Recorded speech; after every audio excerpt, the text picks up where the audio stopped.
पार्वती ने बहुत ही सम्मान के साथ उन्हें बैठाया और उन्हें लड्डू खाने को दिए। देवर्षि ने कहा, माता, इन लड्डुओं में बड़ा स्वाद है, लेकिन वैसा स्वाद नहीं है जैसा माता अनसुईया के दिए हुए लड्डुओं में था। पार्वती जी ने पूछा, कौन अनसुईया? अरे, आप उन्हें नहीं जानती? वो तो इस समय त्रैलोक्य की सर्वश्रेष्ठ पतिव्रता नारी हैं। आप लोग एक बार उनके दर्शन करके आइए। तो भगवान शिव ने हाथ जोड़कर, सिर झुकाकर वहीं से माता अनसुईया को प्रणाम कर लिया। ये देखकर पार्वती जी भी क्रोधित हो गईं और वे कहने लगी कि आप मुझे पतिव्रता नहीं मानते हैं और उस अनसुईया को प्रणाम कर रहे हैं। वहां भी झगड़ा लगाकर नारद जी ब्रह्मलोक पहुंच गए। देवर्षि नारद ने पृथ्वीलोक की ओर देखकर कहा, माता, नीचे को देखिए, आप तीनों के पति वो देखिए, वो वहां पालने में झूला झूल रहे हैं। एक स्वरचित कवित्व में अपने भावों को गूंथने का प्रयास किया है कि घर घर ते माखन चुरायो नहीं हो तो गांव गांव लोक गीत कैसे कोई गाव तो। उन तीनों ने बहुत गौर से उन शिशुओं को देखा, लेकिन वे पहचान ही नहीं पाई कि इनमें कौन ब्रह्मा जी हैं, कौन विष्णु है और कौन महेश हैं। लक्ष्मी जी ने जिस शिशु को उठाया, माता अनसुईया ने कहा, देवी देवी, ये तुम्हारे वाले नहीं है। भागवत में वर्णित अवतार तो शास्त्रीय अवतार हैं ही, किंतु भारतीय संत परंपरा में समय समय पर ऐसे महापुरुषों को भी युग चेतना का प्रतिनिधि माना गया है, जिन्होंने समाज में आध्यात्मिक जागरण का महान कार्य किया। उसी क्रम में आधुनिक युग में अखिल विश्व गायत्री परिवार के संस्थापक संरक्षक युग ऋषि पंडित श्री राम शर्मा आचार्य ने 19वें पुराण प्रज्ञा पुराण की रचना की। अब एक प्रश्न बनता है कि भक्ति में धन मिलना नहीं है, पद मिलना नहीं है, स्वर्ग मिलना नहीं है, कुछ मांगना भी नहीं है, तो निष्काम भक्ति क्यों करें? क्यों हम अपना समय भक्ति में बर्बाद करें? क्यों ना हम उतनी देर में टीवी देख लें, हम मोबाइल को स्क्रॉल कर लें, थोड़ी सी किसी की बुराई वगैरह करके निंदा रस का पान कर लें। यह चक्र जिस अरण्य में गिरा, जिस वन में गिरा, उसी का नाम बाद में नैमिषारण्य पड़ा। यहाँ 88,000 ऋषियों ने तप किया। आधुनिक काल में अखिल विश्व गायत्री परिवार के संस्थापक संरक्षक पंडित श्री राम शर्मा आचार्य ने भी नैमिषारण्य के चक्र तीर्थ के इस जल में गायत्री के 3 वर्षों तक 3 महापुरुष चरण पूरे किए। कहा जाता है कि इस दौरान वे इस चक्र तीर्थ के जल में 7-8 घंटा प्रतिदिन खड़े होकर के गायत्री साधना करते हुए गायत्री पुरस्चरण पूरे करते थे और इसी चक्र तीर्थ के समीप एक कुटिया बनाकर निवास करते थे। आज उसी क्षेत्र में जहां वे कुटिया बनाकर निवास करते थे, वहां एक श्री राम साधना आरण्यक नाम से एक विराट साधना केंद्र स्थापित हो रहा है, जो कि निर्माणाधीन है। यहाँ देश विदेश से अनेक साधक आकर जप, अनुष्ठान और आत्मचिंतन की साधनाएं कर रहे हैं। इस प्रकार नैमिषारण्य की ऋषि परंपरा समाप्त नहीं हुई, इतिहास नहीं बन गई, आज भी किसी न किसी रूप में प्रवाहित हो रही है। श्रीमद् भागवत पुराण के प्रथम स्कंद के इस प्रथम श्लोक में सत्य स्वरूप भगवान का ध्यान करने की प्रार्थना की गई है। जन्माद्यस्य यतोऽन्वयादितरतश्चार्थेष्वभिज्ञः स्वराट् तेने ब्रह्महृदाय आदिकवये मुह्यन्ति यत्सूरयः तेजो वारिमृदां यथा विनिमयो यत्र त्रिसर्गो मृषा धाम्ना स्वेन सदा निरस्तकुहकं सत्यं परम धीमहि। श्रीमद् भागवत पुराण के प्रथम स्कंद के इस प्रथम श्लोक में सत्य स्वरूप भगवान का ध्यान करने की प्रार्थना की गई है। इसका अर्थ है कि हम उस परम सत्य भगवान का ध्यान करते हैं जिनसे इस संसार की उत्पत्ति, पालन और प्रलय होता है, जो प्रत्यक्ष और परोक्ष रूप से सब कुछ जानते हैं, जो पूर्णतः स्वतंत्र हैं, जिन्होंने ब्रह्मा जी के हृदय में वेद ज्ञान उत्पन्न किया, जिनके विषय में बड़े बड़े विद्वान भी मोहित हो जाते हैं। जैसे अग्नि, जल और पृथ्वी के मेल से वस्तुओं का भ्रम उत्पन्न होता है, वैसे ही यह 3 गुणों से बना संसार सत्य जैसा प्रतीत होता है। क्या हैं ये 3 गुण? ये आप लोग भली भांति जानते होंगे, सतोगुण, रजोगुण और तमोगुण। वे भगवान अपने दिव्य प्रकाश से इस माया और भ्रम को सदा के लिए दूर रखते हैं। हम उसी परम सत्य का ध्यान करते हैं। इस श्लोक में एक पंक्ति आती है, तेजो वारि मृदाम यथा विनिमयः। तेज अर्थात प्रकाश या अग्नि, वारि अर्थात जल, मृदाम अर्थात पृथ्वी, और विनिमय का अर्थ है परस्पर भ्रम अथवा एक को दूसरा समझ लेना। भागवत जी कहते हैं कि कभी कभी इन तत्वों के कारण हमारी इंद्रियों में भ्रम उत्पन्न हो जाता है। जैसे दूर रेगिस्तान में जल दिखाई देता है, किंतु वह जल होता नहीं है, वह है मृग मरीचिका। इसे हम मृग तृष्णा के नाम से भी जानते हैं। मृग तृष्णा क्यों? क्योंकि रेगिस्तान में पानी की तलाश में भटकता हुआ मृग जब दूर पर रेत पर चमकती हुई सूर्य की किरणों को देखता है तो ऐसी प्रतीति होती है जैसे वहां जल का सरोवर लहरा रहा हो।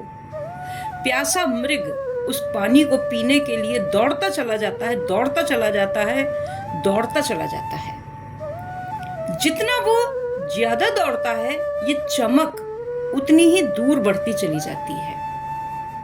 अंततः एक समय ऐसा आता है जब वो मृग वापस लौटने की स्थिति में नहीं रहता है और अक्सर तड़प तड़प कर वहीं प्राण त्याग देता है। यही स्थिति भौतिक आकर्षणों के पीछे भागते हुए हम मनुष्यों की होती है। हम आकर्षणों के पीछे इतना भागते हैं, इतना भागते हैं, इतना भागते हैं कि एक समय ऐसा आता है कि जब हमारे पास सारी भौतिक सुख सुविधाएं होती तो हैं, लेकिन हमारे पास उन्हें भोगने की स्थिति ही नहीं रहती है। हमारे पास 3, 4, 5 मंजिल का शानदार मकान होता है, लेकिन अब सीढ़ियों पर चढ़ने की स्थिति ही नहीं है। हमारे पास एक से एक सुंदर वस्त्र होते हैं, आभूषण होते हैं, किंतु उन्हें पहनने की स्थिति नहीं है। हमारे पास एक से एक शानदार वाहन होते हैं, लेकिन अब न तो हम उन्हें चला सकते हैं, न उनमें बैठ के आनंद मिलता है। हमारे पास एक से एक महंगे भोजन होते हैं, किंतु हमें तो चिकित्सकों ने उबला खाना खाने को बता रखा है। यही है वो मृग तृष्णा जिसके पीछे रेगिस्तान में हिरण भागता है और इस संसार में मनुष्य भागता है। यह संसार भी हमें पूर्ण और स्थायी प्रतीत होता है, जबकि परम सत्य केवल एक है, भगवान। लेकिन यहाँ एक बात ध्यान देने योग्य है, भागवत जी संसार को बिल्कुल शून्य या निरर्थक नहीं कह रहे हैं, इसलिए आगे शब्द आया है इसमें अमृषा। मृषा का अर्थ होता है झूठ। अमृषा अर्थात जो झूठ नहीं है, जो सत्य जैसा प्रतीत होता है। संसार अनुभव में तो आता है, हम उसे देखते हैं, जीते हैं, अनुभव करते हैं, लेकिन इसकी प्रत्येक वस्तु निरंतर बदल रही है। शरीर बदलता है, परिस्थितियां बदलती हैं, नाम और रूप बदलते हैं, लेकिन जो कभी नहीं बदलता वही परम सत्य है। मंगलाचरण का जो प्रथम श्लोक है, उसके आरंभ के शब्द ब्रह्म सूत्र से लिए गए हैं। ब्रह्म सूत्र जो कि वेदांत दर्शन का एक ग्रंथ है, इसका प्रथम सूत्र है अथातो ब्रह्म जिज्ञासा। विच्छेद होता है अतः ब्रह्म जिज्ञासा। उसका जो दूसरा सूत्र है, उसी सूत्र से प्रथम श्लोक का आरंभ होता है जन्माद्यस्य यतः। जन्माद्य का विच्छेद होता है जन्म आदि। जन्म आदि का तात्पर्य है जन्म, स्थिरता और प्रलय। व्यास जी बताते हैं कि वह परमात्मा ही इस सृष्टि के जन्म, स्थिति और प्रलय का कारण है। इस श्लोक में एक बड़ी प्यारी सी पंक्ति आई है, तेने ब्रह्म हृदय य आदि कवये मुह्यन्ति यत् सूरयः। अर्थात जिसके विषय में बड़े बड़े विद्वान और आदि कवि ब्रह्मा भी मोहित हो जाते हैं अर्थात उन्हें भ्रम हो जाता है। श्रीमद् भागवत पुराण के दशम स्कंद के त्रयोदश अध्याय में ब्रह्मा जी के उस मोह का वर्णन है, उस भ्रम का वर्णन है। भगवान श्री कृष्ण को ब्रह्मा जी ने जब देखा कि ये गाय चराते समय वन में आराम से बैठकर अपने साथी ग्वाल बालों के साथ खाते हैं, पीते हैं, हंसी करते हैं, मजाक कर रहे हैं, लोटपोट हो रहे हैं, तो उन्हें बड़ा आश्चर्य हुआ कि ये परब्रह्म है। उन्होंने उनकी गायों को और बछड़ों को छिपा दिया, और जब श्री कृष्ण भगवान उन्हें ढूंढने निकले तो उन्होंने सारे ग्वाल बालों को भी छिपा लिया। किंतु श्री कृष्ण ने अपनी माया से वैसी ही गाय, वैसे ही गोप ग्वाल बना लिए और सभी अपने अपने घर पहुंच गए। वास्तव में वो जो नए ग्वाले थे और जो गौएं थी और वे बछड़े जो थे, वे श्री कृष्ण के स्वरूप का ही विस्तार थे। वे नियम से प्रतिदिन की भांति जंगल में आते, गाय बछड़े चराते और वापस घर चले जाते। इस प्रकार जब लगभग 1 वर्ष व्यतीत हो गया, तब ब्रह्मा जी ने भगवान श्री कृष्ण की माया को पहचान लिया। ब्रह्मा जी जैसे आदि कवि भी जिसकी माया को समझ नहीं पाते हैं, ऐसे हैं वे परमात्मा। मंगलाचरण के प्रथम श्लोक की अंतिम पंक्ति है सत्यम परम धीमहि। हम उस सत्य स्वरूप परमात्मा का ध्यान करते हैं। यहाँ एक विशेष बात यह है कि किसी भी देव शक्ति का यहाँ नाम नहीं लिया गया है, किंतु इसी भागवत पुराण के दशम स्कंद के द्वितीय अध्याय के श्लोक 26 में जब देवता देवकी के गर्भ की स्तुति करते हैं, तो वे भगवान श्री कृष्ण को सत्य कहकर ही संबोधित करते हैं। सत्यव्रतम सत्यपरम त्रिसत्यम सत्यस्य योनिम निहितम च सत्ये सत्यस्य सत्यमृत सत्यनेत्र सत्यात्मकम त्वाम शरणम प्रपन्नाः। मंगलाचरण के द्वितीय श्लोक में व्यास जी कहते हैं कि हृदय वरुध्यते, कि जिस समय व्यक्ति भागवत के श्रवण की इच्छा करता है, उसी समय भगवान उसके हृदय में आकर अवरुद्ध हो जाते हैं। तीसरे श्लोक में वे कहते हैं कि निगम कल्प तरोर गलितम फलम, कि यह वेद रूपी कल्प वृक्ष का एकदम पका हुआ फल है। शुक मुखादमृत द्रव संयुतम, कहकर वो ये बताना चाहते हैं कि जिस प्रकार कोई फल तोते का मुख लगने पर मीठा हो जाता है, ऐसी मान्यता है कि तोता किसी फल को काट ले तो वह मीठा ही होता है। तो तोते के संपर्क में आया हुआ फल जिस प्रकार मीठा होता है, उसी प्रकार शुकदेव जी के मुख से निकला हुआ यह भागवत शास्त्र अत्यधिक मधुर है।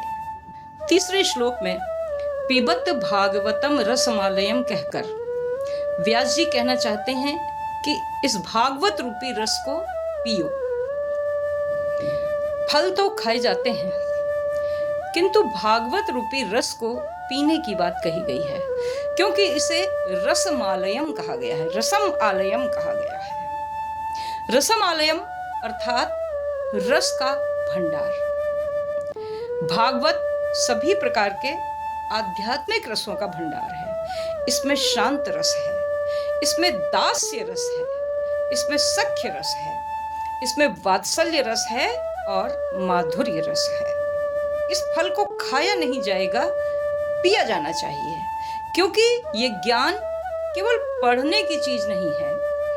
ये ज्ञान श्रवण के बाद, मनन के बाद निदिध्यासन का विषय है। पहले इसे श्रवण करें अर्थात सुने, फिर उस पर मनन करें, चिंतन करें और निदिध्यासन करें अर्थात अपने जीवन में उतारें। अब प्रश्न यह है कि इसे कितनी बार पिएं? तो व्यास जी कहते हैं मुँह रहो, बार बार पिएं, बार बार पिएं। बार बार पीने की क्या जरूरत है? एक बार पीकर भी तृप्ति हो सकती है। कोई भी वस्तु छककर खा पी ली जाए तो तृप्ति हो जाती है, उसे बार बार पीने की क्या जरूरत है? तो संत शिरोमणि गोस्वामी तुलसीदास क्या कहते हैं? राम कथा जे सुनत अघाही, रस विशेष जाना तिन्ह नाही।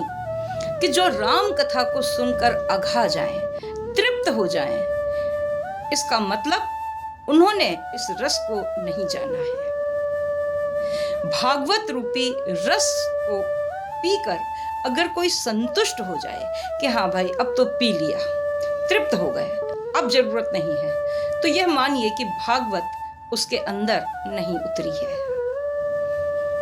आगे तुलसीदास जी कहते हैं कि जीवन मुक्त महामुनि जेऊ, हरि गुण सुनहि निरंतर तेऊ। अर्थात जो जीवन मुक्त महामुनि हैं वे हरि की कथा निरंतर सुना करते हैं। मंगलाचरण के पश्चात श्रीमद् भागवत कथा का शुभारंभ नैमिषारण्य क्षेत्र से होता है। यह वही पावन नैमिषारण्य है जहां 88,000 ऋषियों ने एकत्र होकर तप किया था।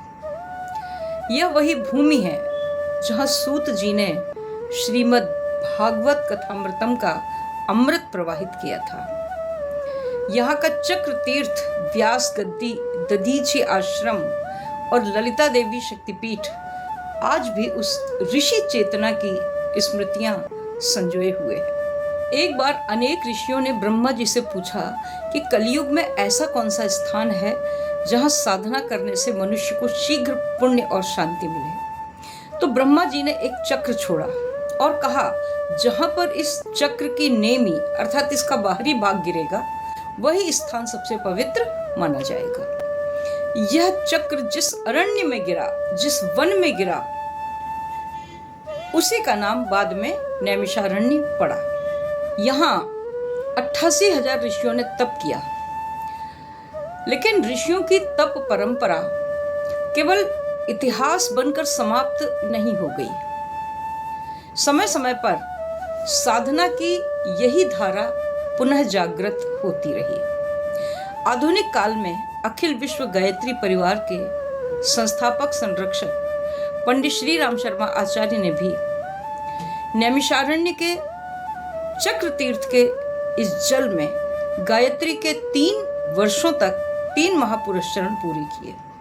कहा जाता है कि इस दौरान वे इस चक्र तीर्थ के जल में 7-8 घंटा प्रतिदिन खड़े होकर के गायत्री साधना करते हुए गायत्री पुरस्चरण पूरे करते थे और इसी चक्र तीर्थ के समीप एक कुटिया बनाकर निवास करते थे।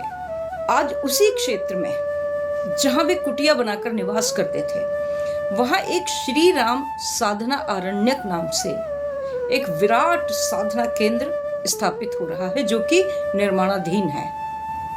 यहाँ देश विदेश से अनेक साधक आकर जप, अनुष्ठान और आत्मचिंतन की साधनाएं कर रहे हैं। इस प्रकार नैमिषारण्य की ऋषि परंपरा समाप्त नहीं हुई, इतिहास नहीं बन गई, आज भी किसी न किसी रूप में प्रवाहित हो रही है। भूमि वही है, आकाश वही है, साधना की पुकार भी वही है, केवल युग बदलते हैं, साधना की धारा नहीं बदलती है। नैमिषे निमिष क्षेत्रे ऋषयः शौनकादयः सत्रम स्वर्गाय लोकाय सहस्र सममासत। एक बार यहाँ ऐसे यज्ञ का आयोजन हुआ जिसे 1000 साल तक चलना था। उसी समय शौनकादि ऋषियों ने सूत जी से कुछ महत्वपूर्ण प्रश्न पूछे। प्रथम स्कंध का प्रारंभ ही जिज्ञासाओं से होता है। शौनकादि ऋषि जो 6 प्रश्न सूत जी से पूछ रहे हैं, ये वे प्रश्न हैं जो आरंभ से मनुष्य के मन में उठते रहे हैं और अनंत काल तक उठते रहेंगे। ये प्रश्न कभी भी प्राचीन नहीं होंगे, ये प्रश्न कभी भी अप्रासंगिक नहीं होंगे।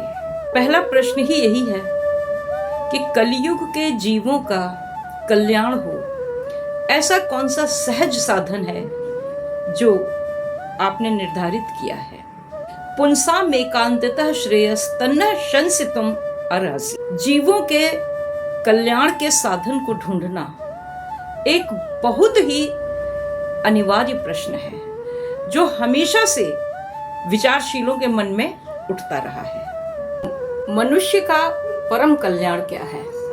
सूत जी इसका उत्तर देते हुए कहते हैं, सवे पुंसाम परम धर्मो यतो भक्तिर धोक्षजे अहेतुक्य प्रतिहता ययात्मा सुप्रसिद्धति।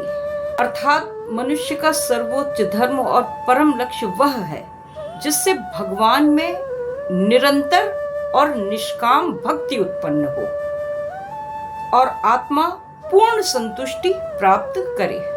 अब यहाँ भागवत जी ने न स्वर्ग मिलने की बात की, न मोक्ष मिलने की बात की, न पद मिलने की बात की और न धन मिलने की बात की, और निष्काम भक्ति को मनुष्य का सर्वोच्च कल्याण बताया है। अब एक प्रश्न बनता है कि भक्ति में धन मिलना नहीं है, पद मिलना नहीं है, स्वर्ग मिलना नहीं है, कुछ मांगना भी नहीं है, तो निष्काम भक्ति क्यों करें? क्यों हम अपना समय भक्ति में बर्बाद करें? क्यों ना हम उतनी देर में टीवी देख लें, हम मोबाइल को स्क्रॉल कर लें, थोड़ी सी किसी की बुराई वगैरह करके निंदा रस का पान कर लें। अच्छा एक बात बताइए, माँ बच्चे की सेवा करती है, नन्हे से शिशु के लिए कितना कष्ट सहती है। बच्चा क्या देता है उसे? बच्चे से क्या मिलना है उसे?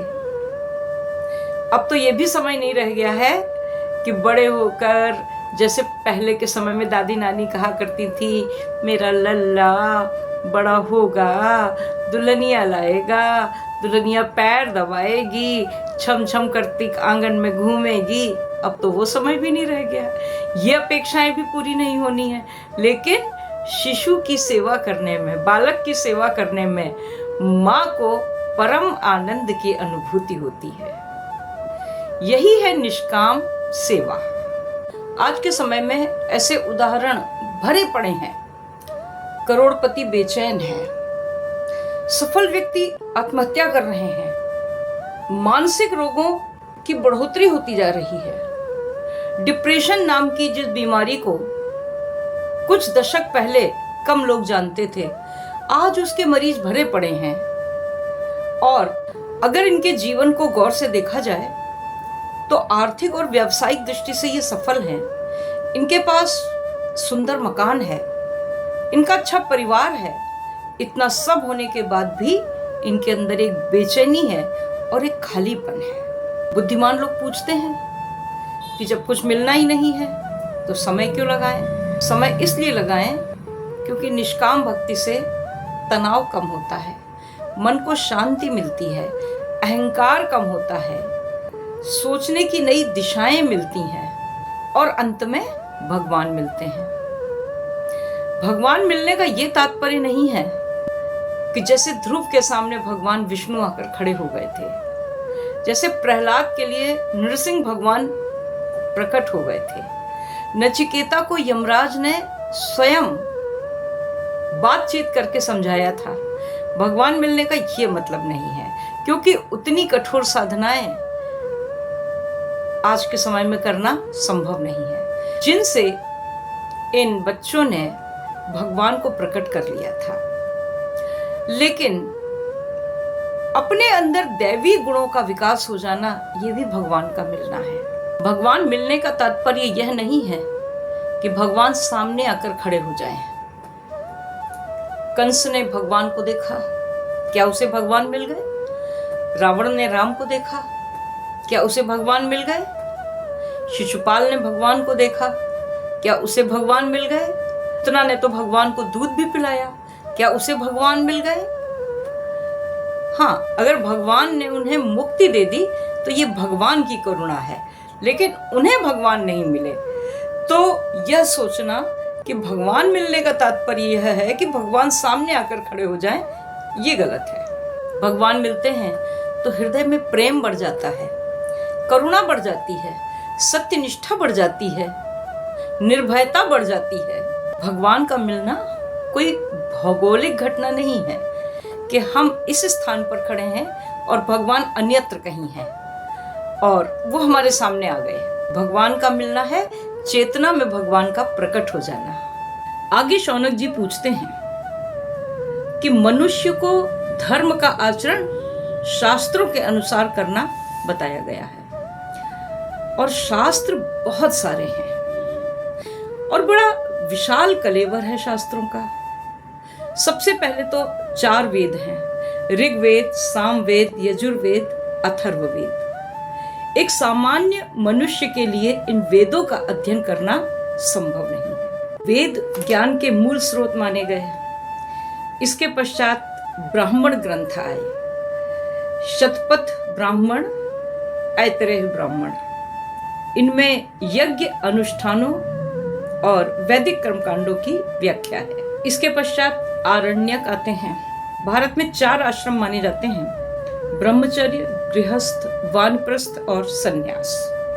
जब मनुष्य वानप्रस्थ की ओर बढ़ता है, आरण्यक इसी मन स्थिति के ग्रंथ हैं।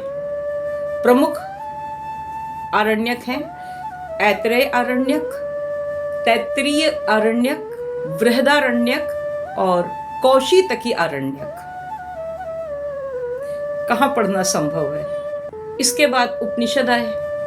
उपनिषदों को वेदांत भी कहा जाता है क्योंकि ये वेद के ही अंतिम भाग हैं। उपनिषद 10 प्रमुख हैं, 3 बाद में जोड़े गए। इनके तो नाम भी याद रखना मुश्किल है। इन्हें पढ़कर समझना और जीवन में उतारना कितना दुष्कर है, इसे समझा जा सकता है। ईशावास्य उपनिषद, केन उपनिषद, कठ उपनिषद, प्रश्न उपनिषद, मुंडक उपनिषद, मांडूक्य उपनिषद, तैत्तिरीय उपनिषद, ऐतरेय उपनिषद, छांदोग्य उपनिषद, बृहदारण्यक उपनिषद। वैसे नाम बताने की भी यहाँ आवश्यकता नहीं थी, लेकिन कभी कभी लोगों के मन में जिज्ञासा होती है कि जिसे हम शास्त्र कहते हैं, शास्त्र कहते हैं, आखिर ये है क्या? उपनिषद कहते हैं, ये है क्या? जिन लोगों के मन में प्रबल जिज्ञासा होती है, वह जिज्ञासा थोड़ी सी शांत होती है। जब उपनिषदों के सिद्धांतों को तर्कपूर्वक समझाने की आवश्यकता हुई, तब दर्शन शास्त्र विकसित हुए। न्याय, वैशेषिक, सांख्य, योग, पूर्व मीमांसा और वेदांत शास्त्र। फिर ज्ञान को जन साधारण तक पहुंचाने के लिए रामायण और महाभारत का सृजन हुआ। तत्पश्चात पुराणों का सृजन हुआ। जब यह देखा गया कि दार्शनिक ज्ञान जन सामान्य तक पहुंच नहीं पा रहा है, तब पुराणों ने कथा के माध्यम से वही ज्ञान दिया। अब आते हैं 18 पुराणों पर। पद्म पुराण में इन पुराणों का एक पारंपरिक वर्गीकरण मिलता है। इनमें से 7 पुराण विष्णु प्रधान हैं। विष्णु पुराण, भागवत पुराण, नारद पुराण, गरुड़ पुराण, पद्म पुराण और वराह पुराण। 6 पुराण ब्रह्मा प्रधान हैं। ब्रह्म पुराण, ब्रह्मांड पुराण, ब्रह्म वैवर्त पुराण, मार्कंडेय पुराण, भविष्य पुराण और वामन पुराण। 6 पुराण शिव प्रधान हैं। मत्स्य पुराण, कूर्म पुराण, लिंग पुराण, शिव पुराण, स्कंद पुराण और अग्नि पुराण। अब देखिए कि जिन शास्त्रों के नाम तक याद रखना संभव नहीं है, इनका गहराई से अध्ययन करना या इनका श्रवण करना, इनका मनन करना, निधिध्यासन करना कहाँ संभव है। इसीलिए शौनकादि ऋषि सूत जी से पूछते हैं कि सभी शास्त्रों का सार क्या है, जिसे वे भागवत पुराण में कहते हैं निगम कल्पतरोर गलितम फलम। सभी वेद पुराणों का सार भागवत रूपी पका हुआ फल है। शौनकादि ऋषियों ने एक प्रश्न पूछा था कि भगवान अवतार क्यों लेते हैं, वे अपने संकल्प से ही दुष्टों का नाश क्यों नहीं कर देते। भगवान यदि केवल दुष्टों का नाश करना चाहते तो वे संकल्प मात्र से कर सकते थे, लेकिन उनके अवतार का उद्देश्य केवल दुष्ट विनाश करना नहीं है, मानवता को आदर्श देना भी है। भगवान युग शिक्षक बनकर के आते हैं, उनके अवतार हम सबको कुछ सिखा कर जाते हैं। इसको एक उदाहरण से समझा जा सकता है कि एक विद्यालय का प्रधानाचार्य नैतिकता के कुछ नियम लिख करके बच्चों को भेज दे, ऐसा करना चाहिए, ऐसा नहीं करना चाहिए, तो बच्चों पर उसका कोई अच्छा प्रभाव नहीं पड़ेगा। किंतु यदि वह बच्चों के बीच में आकर स्वयं पढ़ाए, उनके प्रति प्रेम प्रदर्शन करे, उनकी जिज्ञासाओं का सम्मान करे, उनकी जिज्ञासाओं को शांत करे, तो उसका प्रभाव ही एक अलग होता है। अब जैसे रामावतार में भगवान चाहते तो एक ही संकल्प से रावण का अंत कर देते, लेकिन तब पुत्र का आदर्श कौन सिखाता, मित्रता का आदर्श कौन सिखाता, भाई का आदर्श कौन सिखाता, राज्य धर्म कौन सिखाता।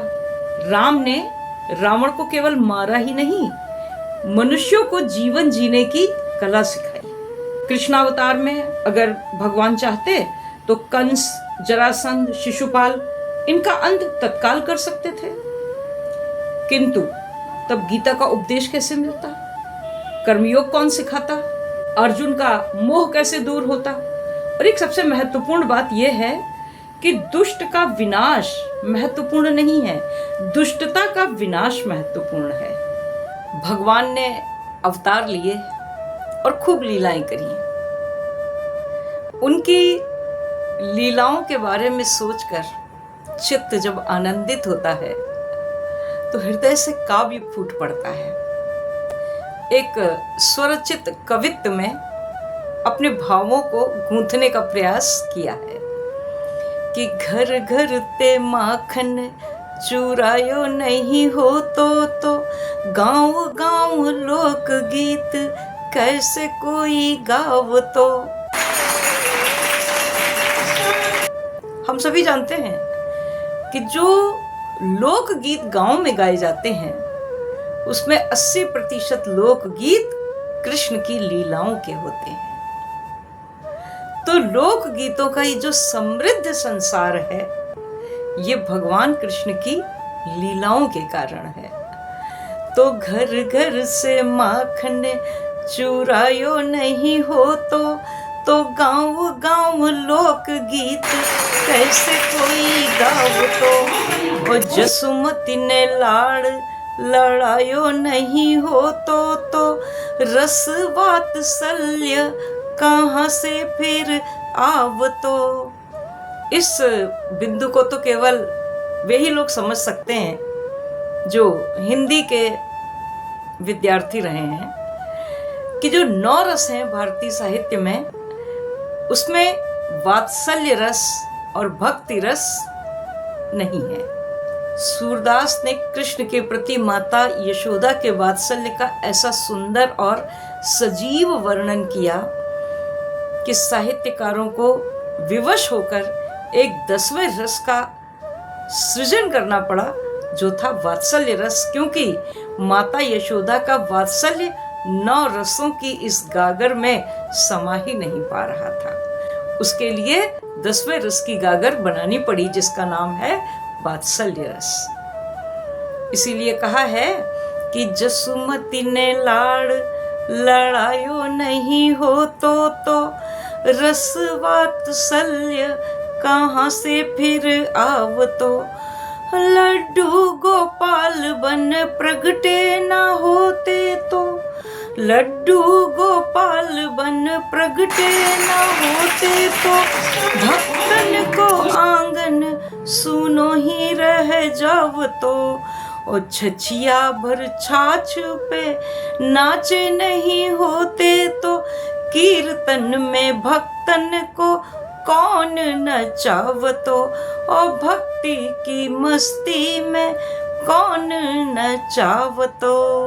शौनकादि ऋषियों ने एक और महत्वपूर्ण प्रश्न पूछा कि जीवन का परम लक्ष्य क्या है।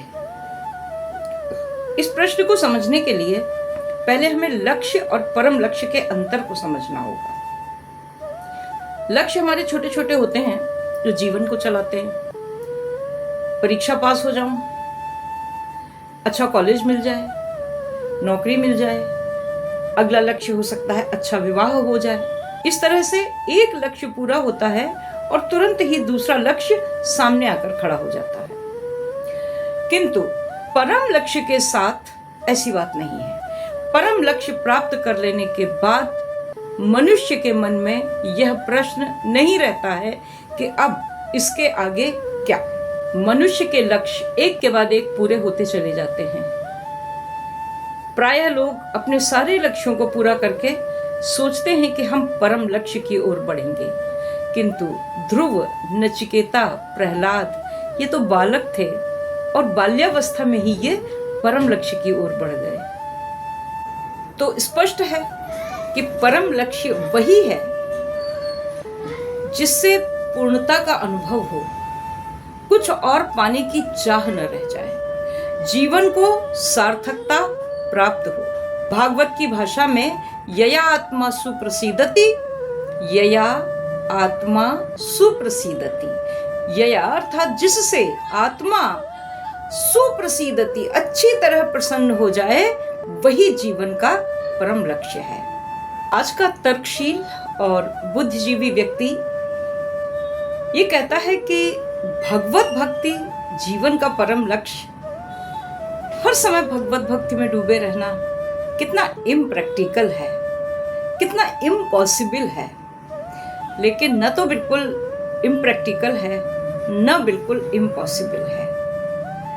आप कहते हैं कि जीवन बहुत व्यस्त है। समस्या व्यस्तता नहीं है, समस्या विस्मृति है। जो भगवान का भक्त होता है वो वाहन पर बैठा हुआ भी ईश्वर का नाम स्मरण करता रहता है। वह दुकान पर बैठा हुआ भी भगवान को याद करता रहता है। तो समय का कोई अभाव नहीं है, बस भगवान को हर क्षण याद रखा जाए। यह नहीं कहा जा रहा है कि सब काम छोड़कर पूरे दिन केवल भगवान की भक्ति करें, ऐसा नहीं कहा जा रहा है। आप उन कार्यों को करते हुए भी जब जब समय मिले तब तब भगवत भक्ति करें। यही जीवन का परम लक्ष्य है, क्योंकि अंततः यही शांति देगा, अंततः यही जीवन में पूर्णता दिलाने वाला एक माध्यम है। राजा जनक राज्य करते थे ना, राज्य करते हुए भी वे विदेह थे।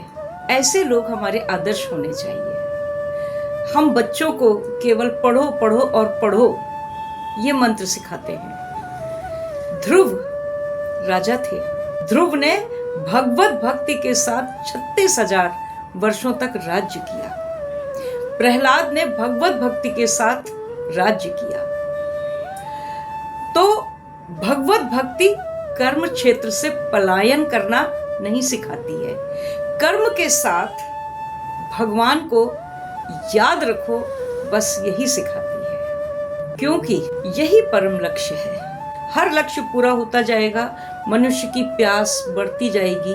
दूर कहीं रेत पर चमक दिखती है, जलाशय समझकर प्यासा हिरण भागता जाता है, अंततः मृत्यु को प्राप्त हो जाता है। मनुष्य भी वस्तुओं में सुख खोजता रहता है, खोजता रहता है, खोजता रहता है, लेकिन उसकी तृष्णा समाप्त नहीं होती है।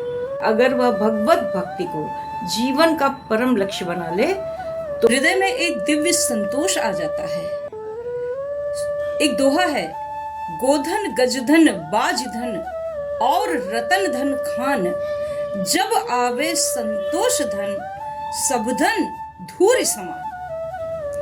कि ये गाय रूपी धन, ये घोड़े रूपी धन, ये हाथी रूपी धन, ये रत्नों की खाने, ये सब धूल के समान हो जाती हैं अगर हृदय को संतोष धन की प्राप्ति हो जाए। अगला प्रश्न जो शौनकादि ने पूछा था, भगवान अवतार क्यों लेते हैं, इसका उत्तर भगवान ने श्रीमद् भगवद गीता में स्वयं दिया है कि यदा यदा हि धर्मस्य ग्लानिर्भवति भारत अभ्युत्थानम धर्मस्य तदात्मानं सृजाम्यहम् परित्राणाय साधूनां विनाशाय च दुष्कृतां धर्म संस्थापनार्थाय संभवामि युगे युगे। संत शिरोमणि तुलसीदास भी कहते हैं कि जब जब हो ही धर्म की हानि, बाढ़े ही असुर अधम अभिमानी, तब तब धरि प्रभु विविध शरीरा, हरहि कृपा निधि सज्जन पीरा। एक प्रश्न यह पूछा कि जब श्री कृष्ण अपनी लीला संवरण करके अपने धाम चले गए, तब धर्म किसकी शरण में गया? धर्मः कम शरणम गतः, धर्म किसकी शरण में गया? जब कृष्ण थे तो लोग कृष्ण को देखकर सीख सकते थे, अब तो कृष्ण है नहीं क्योंकि वे स्वधाम चले गए, तो अब धर्म का क्या होगा? भाइयों बहनों, जब कृष्ण स्वधाम चले गए तब कृष्ण का जीवन भागवत बन गया, कृष्ण का जीवन गीता बन गया। अब धर्म भागवत से सीखा जा सकता है, अब धर्म गीता से सीखा जा सकता है। कृष्णे स्वधामोपगते धर्म ज्ञानादिभिः सह कलौ नष्ट दृशामेश पुराणार्को धुनोदितः। अर्थात जब श्री कृष्ण स्वधाम चले गए और उनके साथ ज्ञान धर्म इत्यादि भी अप्रकट हो गए, तब कलयुग के अज्ञान से अंधे लोगों के लिए यह भागवत रूपी सूर्य उदय हुआ। इस श्लोक में दो प्रभावशाली उपमाएं हैं। पहली तो कि कृष्ण का स्वधाम चले जाना सूर्यास्त के समान है और पुराण का प्राकट्य सूर्योदय के समान है। अर्थात भगवान गए नहीं, रूप बदल गया। जो कृष्ण पहले व्यक्ति के रूप में थे, अब वे भागवत के रूप में प्रकाश बन गए। इसलिए भागवत को पुस्तक न मानकर पुराणार्क कहा गया है। अर्क अर्थात सूर्य, पुराणार्क का अर्थ है पुराण रूपी सूर्य। तो धर्म अंततः श्री कृष्ण की ही शरण में है। पहले साक्षात श्री कृष्ण की शरण में था, आज श्री कृष्ण के ज्ञान, उनकी वाणी और कथा इत्यादि के रूप में श्री कृष्ण की शरण में है।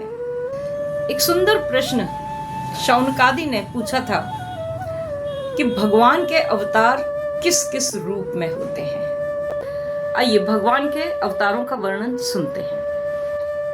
श्री सूत जी कहते हैं कि सृष्टि के आदि में भगवान ने लोकों के निर्माण की इच्छा की है। एको हम बहुश्याम की भावना उनके हृदय में आई। उस समय वे कारण जल में शयन कर रहे थे। प्रश्न यह उठता है कि ये कारण जल है क्या? अनंत चेतनामय जल जिसमें संपूर्ण सृष्टि बीज रूप में स्थित रहती है, इसे कारण जल कहते हैं। श्रीमद् भागवतम, पुराणों और वेदांत में इसे कई नामों से जाना गया है। कारण जल, कारणार्णव, गर्भोदक का पूर्व रूप या कॉजल ओशन, यही संपूर्ण सृष्टि का कारण है, इसीलिए इसे कारण जल माना गया है। बीज में पूरा वृक्ष छिपा होता है, वैसे ही कारण जल में संपूर्ण ब्रह्मांड सूक्ष्म रूप में स्थित माना गया है। ये सामान्य पानी नहीं है, इसका अर्थ है वह अनंत चेतना क्षेत्र जिसमें सृष्टि अभी प्रकट हुई नहीं है, केवल संभावना रूप में है। भागवत पुराण में वर्णन आया है कि विष्णु भगवान कारण जल में योग निद्रा में शयन करते हैं। ये बताता है कि संपूर्ण सृष्टि भगवान में स्थित है और उन्हीं की इच्छा से समय आने पर प्रकट होती है। इसे बीज के उदाहरण से समझ सकते हैं कि एक बीज में शाखाएं, पत्ते, फल, फूल सभी छिपे रहते हैं। इसी तरह कारण जल में अनंत ब्रह्मांड बीज रूप में स्थित है। उनकी नाभि से एक कमल उत्पन्न हुआ और उस कमल से ब्रह्मा जी प्रकट हुए। जब ब्रह्मा जी प्रकट हुए तो उन्होंने देखा कि चारों ओर जल ही जल है और आसपास कहीं कोई नहीं है। तो उन्होंने चारों दिशाओं में देखा। चारों दिशाओं में देखने के कारण उनके चार मुख हो गए। उसके पश्चात उन्हें एक स्वर सुनाई दिया, तप करो, तप करो, तप करो। ब्रह्मा जी ने बहुत लंबे समय तक तप किया। तब एक दिन भगवान प्रकट हुए। भगवान ने ब्रह्मा जी को सृष्टि के निर्माण का आदेश दिया और उन्हें चतुश्लोकी भागवत सुनाई ताकि उनका हृदय कर्तापन के अभिमान से मुक्त रहे। सृष्टि के निर्माण के क्रम में ब्रह्मा जी ने सर्वप्रथम 4 पुत्रों को उत्पन्न किया, जिनके नाम थे सनक, सनंदन, सनातन और सनत कुमार। इन चारों पुत्रों को ब्रह्मा जी ने आज्ञा दी कि तुम लोग तप करो, ज्ञान प्राप्त करो, विवाह करो, गृहस्थी बसाओ और सृष्टि का विस्तार करो। लेकिन उन चारों पुत्रों ने कहा, पिताजी हम केवल भजन करेंगे, हमारा मन ईश्वर के भजन में लगता है, तो हम विवाह नहीं करेंगे और संतान उत्पन्न नहीं करेंगे। उनकी बात सुनकर ब्रह्मा जी को क्रोध आ गया। उन्होंने क्रोधवश उन्हें श्राप दे दिया कि जाओ, मैं तुम लोगों को श्राप देता हूं कि तुम हमेशा 5-5 वर्ष के बालक बने रहोगे। ये श्राप सुनकर सनकादि बड़े प्रसन्न हो गए कि पिताजी ये तो आपने श्राप नहीं दिया है, ये तो आपने हमें वरदान दे दिया है। सदैव बालक बने रहना तो बड़े सुख का कारण है। बालक ही बने रहें तो संसार की कोई समस्या होगी ही नहीं, कोई माया घेरेगी ही नहीं और वे सदैव भक्ति और सत्संग में डूबे रहे। इस प्रकार ब्रह्मा जी का ये पहला प्रयास सृष्टि निर्माण का विफल हो गया। भगवान का दूसरा अवतार हुआ वाराह का। इसमें उन्होंने रसातल में गई हुई पृथ्वी को अपनी डाढ़ों पर उठाकर निकाला और पृथ्वी की कक्षा में उसे स्थापित किया। तीसरा अवतार हुआ नारद का। देवर्षि नारद के अवतार की कथा उनके मुख से ही सुनते हैं। एक बार उन्होंने व्यास जी को बताया था, मैं अपने पूर्व जन्म में वेद पाठी ब्राह्मणों की दासी का लड़का था। मेरी माँ विधवा थी और अत्यंत निर्धन थी। एक बार चातुर्मास्य के समय कुछ महात्मा आए। मैं उनकी सेवा में बचपन से ही नियुक्त था। मैं हर समय उनके साथ रहता था और उनका जूठा प्रसाद ही खा लिया करता था। संतों की जूठन खाने से मेरी बुद्धि पवित्र हो गई और भगवत भजन में मेरी रुचि हो गई। वे जिस तरह से जो भी हरि कीर्तन करते थे, मैं भी उनके साथ वैसा ही संकीर्तन करता था। मेरा मन करता था कि मैं हर समय उन महात्माओं के साथ रहूं और भगवत भजन करता रहूं। किंतु मैं अपनी माँ का इकलौता लड़का था। उस समय मेरी अवस्था मात्र 5 वर्ष की थी। शरद और वर्षा ऋतु बीत जाने पर वे महात्मा जब जाने लगे तो मैंने उनके साथ जाने की इच्छा व्यक्त की, लेकिन उन महात्माओं ने मुझे माँ के साथ रहने का निर्देश दिया। वह दासी थी, निर्धन थी, विधवा थी, लेकिन मुझे स्नेह बहुत करती थी। एक दिन मेरी माँ गाय दूहने के लिए रात को निकली और उसे सांप ने डस लिया। इससे उसकी मृत्यु हो गई। उसकी मृत्यु के बाद मेरा कोई सहारा नहीं रहा, तो मैं वन की ओर चल दिया। मैंने महात्माओं से जैसा भजन कीर्तन सुना था, वही भजन कीर्तन गाता गुनगुनाता मैं वन में चला गया। मैं वन में लंबे समय तक भटकता रहा और जब थकान के कारण मेरा शरीर शिथिल हो गया और मुझे बड़ी जोर की भूख प्यास लगी, तो वहाँ पर एक नदी में मैंने स्नान किया, जलपान और आचमन किया। उस निर्जन वन में मैं एक पीपल के पेड़ के नीचे ध्यान लगाकर बैठ गया और मैं भगवान कृष्ण का बहुत व्याकुलता से स्मरण करने लगा। मेरे नेत्रों से अश्रु झरने लगे। उस समय भगवान मेरे हृदय में प्रकट हो गए, लेकिन ये छवि कुछ क्षण ही मेरे हृदय में विराजमान रही और तुरंत ही लुप्त हो गई। आंखें खुलने के बाद मैंने बार बार इस छवि का दर्शन करना चाहा, किंतु उस समय एक आकाशवाणी हुई जिसने मुझे ये बताया कि मुझे अब इस जन्म में भगवान के दर्शन नहीं हो सकते।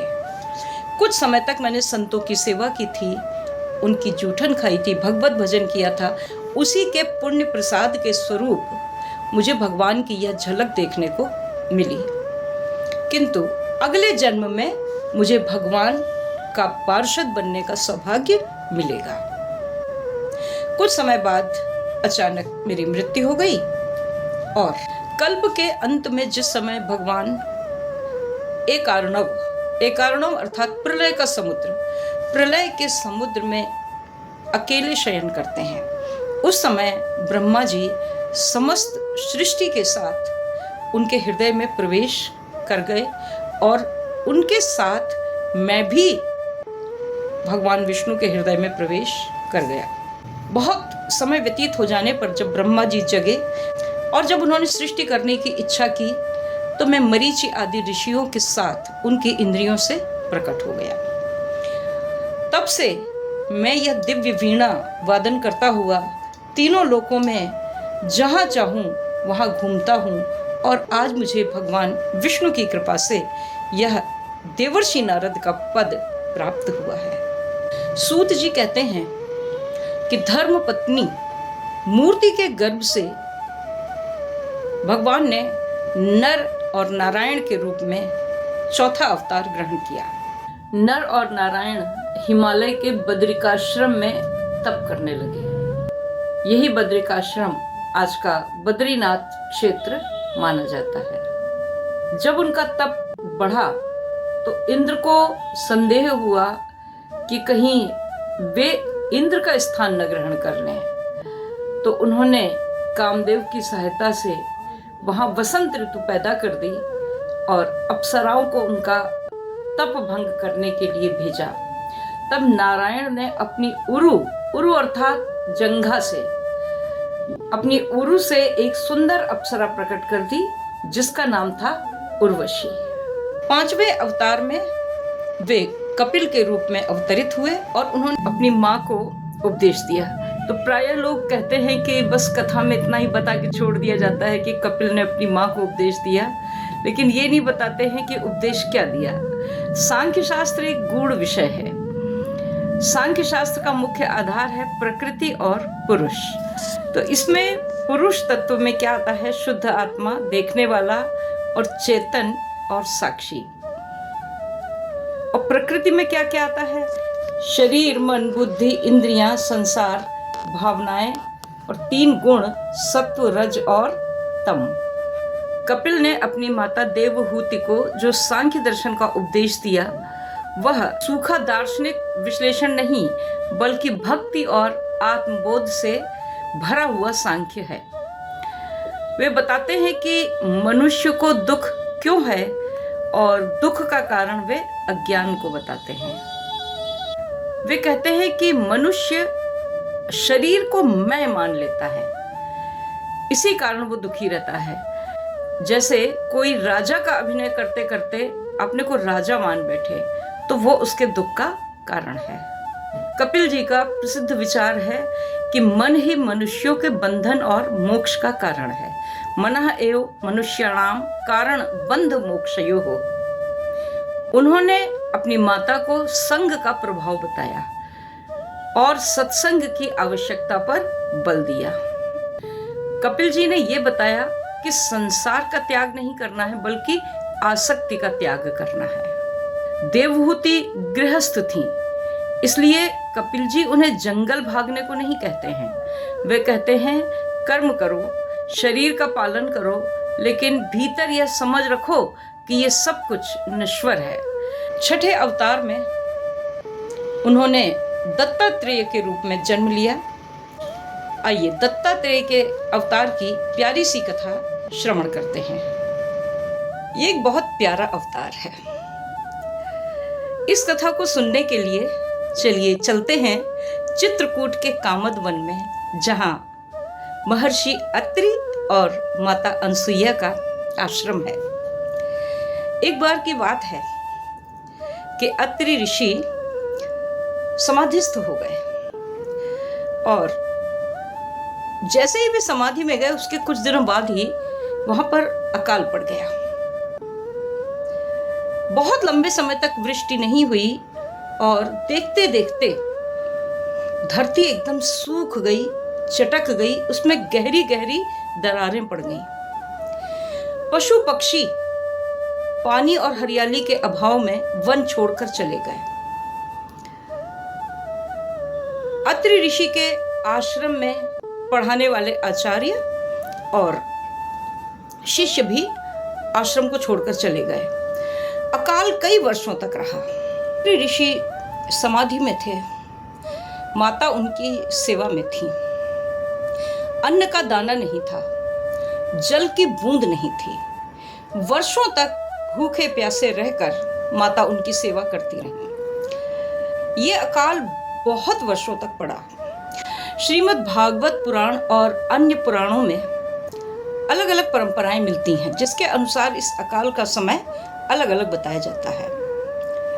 शिव महापुराण की चतुर्थ कोटि रुद्र संहिता के 3 अध्याय में बताया गया है कि यह अकाल 54 वर्षों तक पड़ा। आध्यात्मिक सार यह है कि यह अकाल बहुत लंबे समय तक पड़ा। अत्रि ऋषि समाधिस्थ होकर बैठे रहे, माता उनकी सेवा करती रही। जल तो था नहीं, सूखे वस्त्र से शरीर को साफ कर देती और स्वयं उनके चरणों में बैठकर तपस्या में लीन हो जाती।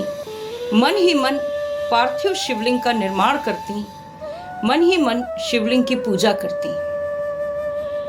मानसिक पूजा का बड़ा महत्व है। जब कभी वास्तव में पूजा करने की सुविधा न हो तो किसी भी प्रकार की मानसिक पूजा की जा सकती है और इस पूजा का बहुत सुंदर फल प्राप्त होता है। नेत्र खुलते ही पति की सेवा करती। इस तरह से वर्ष पे वर्ष व्यतीत होते रहे। वर्षों बाद जब महर्षि की समाधि टूटी तो उन्होंने जल मांगा। उन्हें नहीं पता था कि अकाल का समय चल रहा है और जल की एक बूंद भी नहीं है। लेकिन माता अनसुईया उनसे ये नहीं कहना चाहती थी कि प्रभु जल नहीं है, क्योंकि इससे पति को कष्ट होगा। वे बड़ी पतिव्रता स्त्री थी, बड़ी तपस्विनी नारी थी। तो वे मटका लेकर जंगल की ओर निकल गईं कि शायद कहीं थोड़ा बहुत जल प्राप्त हो जाए। जब दूर दूर तक कहीं जल नहीं मिला तब वे व्याकुल होकर अपने इष्ट आराध्य शिवजी का स्मरण करने लगी। शिवजी तो नहीं प्रकट हुए, किंतु उनके सामने एक श्वेत वस्त्र धारण किए हुए एक देवी प्रकट हो गई। माता अनसुईया ने उन्हें प्रणाम करके पूछा कि देवी आप कौन हैं? तो उन देवी ने कहा कि मैं गंगा हूं। मैं भगवान शिव के आदेश से आपका कष्ट दूर करने आई हूं। तो माता अनसुईया ने कहा कि देवी आप आई हैं तो जल रूप में प्रकट हो जाए। गंगा जी ने कहा कि आप एक गड्ढा खोदिए। माता अनसुईया ने लगभग 1 हाथ गहरा गड्ढा खोदा।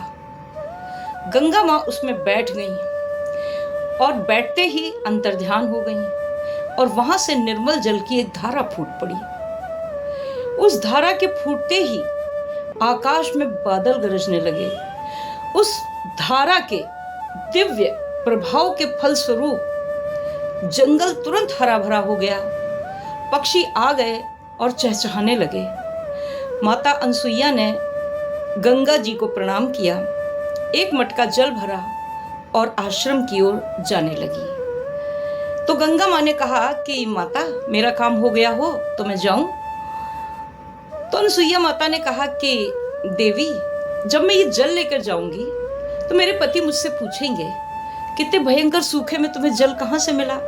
तो जब मैं उन्हें बताऊंगी कि आप प्रकट होकर आई थी और आपने ये जल प्रदान किया है, तो वे आपके दर्शन अवश्य करना चाहेंगे।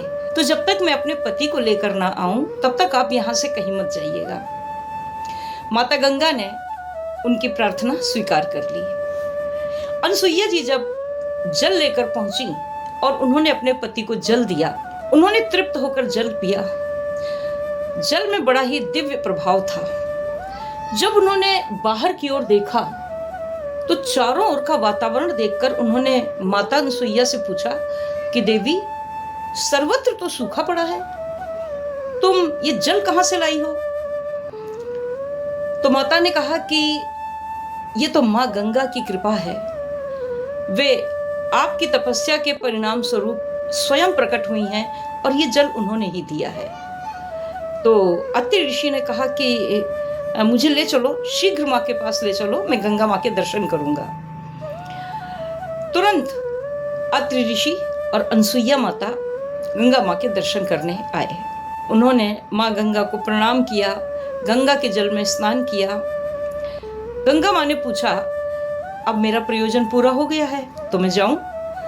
तो माता अनसुईया ने कहा कि मां, जिस तरह आपने हमारा कल्याण किया, इसी तरह इस क्षेत्र का कल्याण करने के लिए, जगत का कल्याण करने के लिए आप यहीं पर रुकें। तब मां गंगा ने कहा कि मैं यहाँ रुक तो सकती हूँ, लेकिन इसके बदले में तुम्हें भी कुछ देना होगा। तो अनसुईया ने कहा, मैं आपको भला क्या दे सकती हूँ?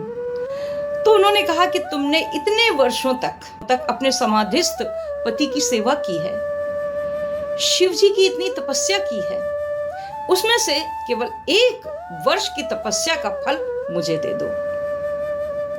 माता अनसुईया ने हाथ में जल लेकर संकल्प किया और 1 वर्ष की तपस्या का फल माता गंगा को दे दिया। देखिए, माता गंगा पतित पावनी है। सगर के पुत्रों का उद्धार करने के लिए वे स्वर्ग से धरती पर आईं। गंगा मां सबके पापों को धोती हैं और समुद्र में मिल जाती हैं। तरह सारा पाप मां गंगा समुद्र को दे देती हैं। सूर्य भगवान समुद्र के इस जल को बादलों में बदल देते हैं और बादल धरती पर मीठे जल की वर्षा करते हैं। यह प्रकृति की कितनी अद्भुत व्यवस्था है। लेकिन मनुष्य ने प्रकृति के साथ सर्वत्र छेड़छाड़ की है। गंगा को हमने पूजनीय तो माना, पर उसकी रक्षा का धर्म निभाना भूल गए। हम उन्हें मां कहते रहे, किंतु उन्हीं की गोद में सीवर, प्लास्टिक, रसायन और गंदगी उड़ेलते रहे। गंगा को पावन और निर्मल रखने की सरकारी योजनाएं अपने स्थान पर हैं, किंतु जब तक जन जन के मन में मां गंगा के आंचल को स्वच्छ और पवित्र रखने का भाव जागृत नहीं होगा, तब तक सच्चे अर्थों में वह मां गंगा की कृपा का अधिकारी नहीं बन पाएगा। मां गंगा स्वर्ग से अवतरित पतित पावनी और दिव्य शक्ति से संपन्न है, किंतु पुराणों की कथाएं यह संकेत देती हैं कि इस धरती पर अपनी पवित्रता और दिव्य प्रभाव को बनाए रखने के लिए उन्हें भी सत्संग, तप और पुण्य के स्पर्श की आवश्यकता होती है। यही कारण है कि ऋषियों के आश्रम, तप, यज्ञ, संतों का संग और भक्तों की श्रद्धा, इन सबको भारतीय परंपरा में नदियों की पवित्रता से जोड़ा गया है। माता अनसुईया ने 1 वर्ष का तप माता गंगा को अर्पित कर दिया और प्रार्थना की कि मां, अब आप जगत के कल्याण के लिए यहीं निवास कीजिए। उसी समय भीषण गर्जना हुई, डमरू की ध्वनि गूंज उठी, चारों ओर शंखनाद होने लगा और शिवजी प्रकट हो गए। उन्होंने कहा, हे सती, मैं तुम्हारे त्याग, पतिव्रत धर्म और तप से अत्यंत प्रसन्न हूँ, वर मांगो।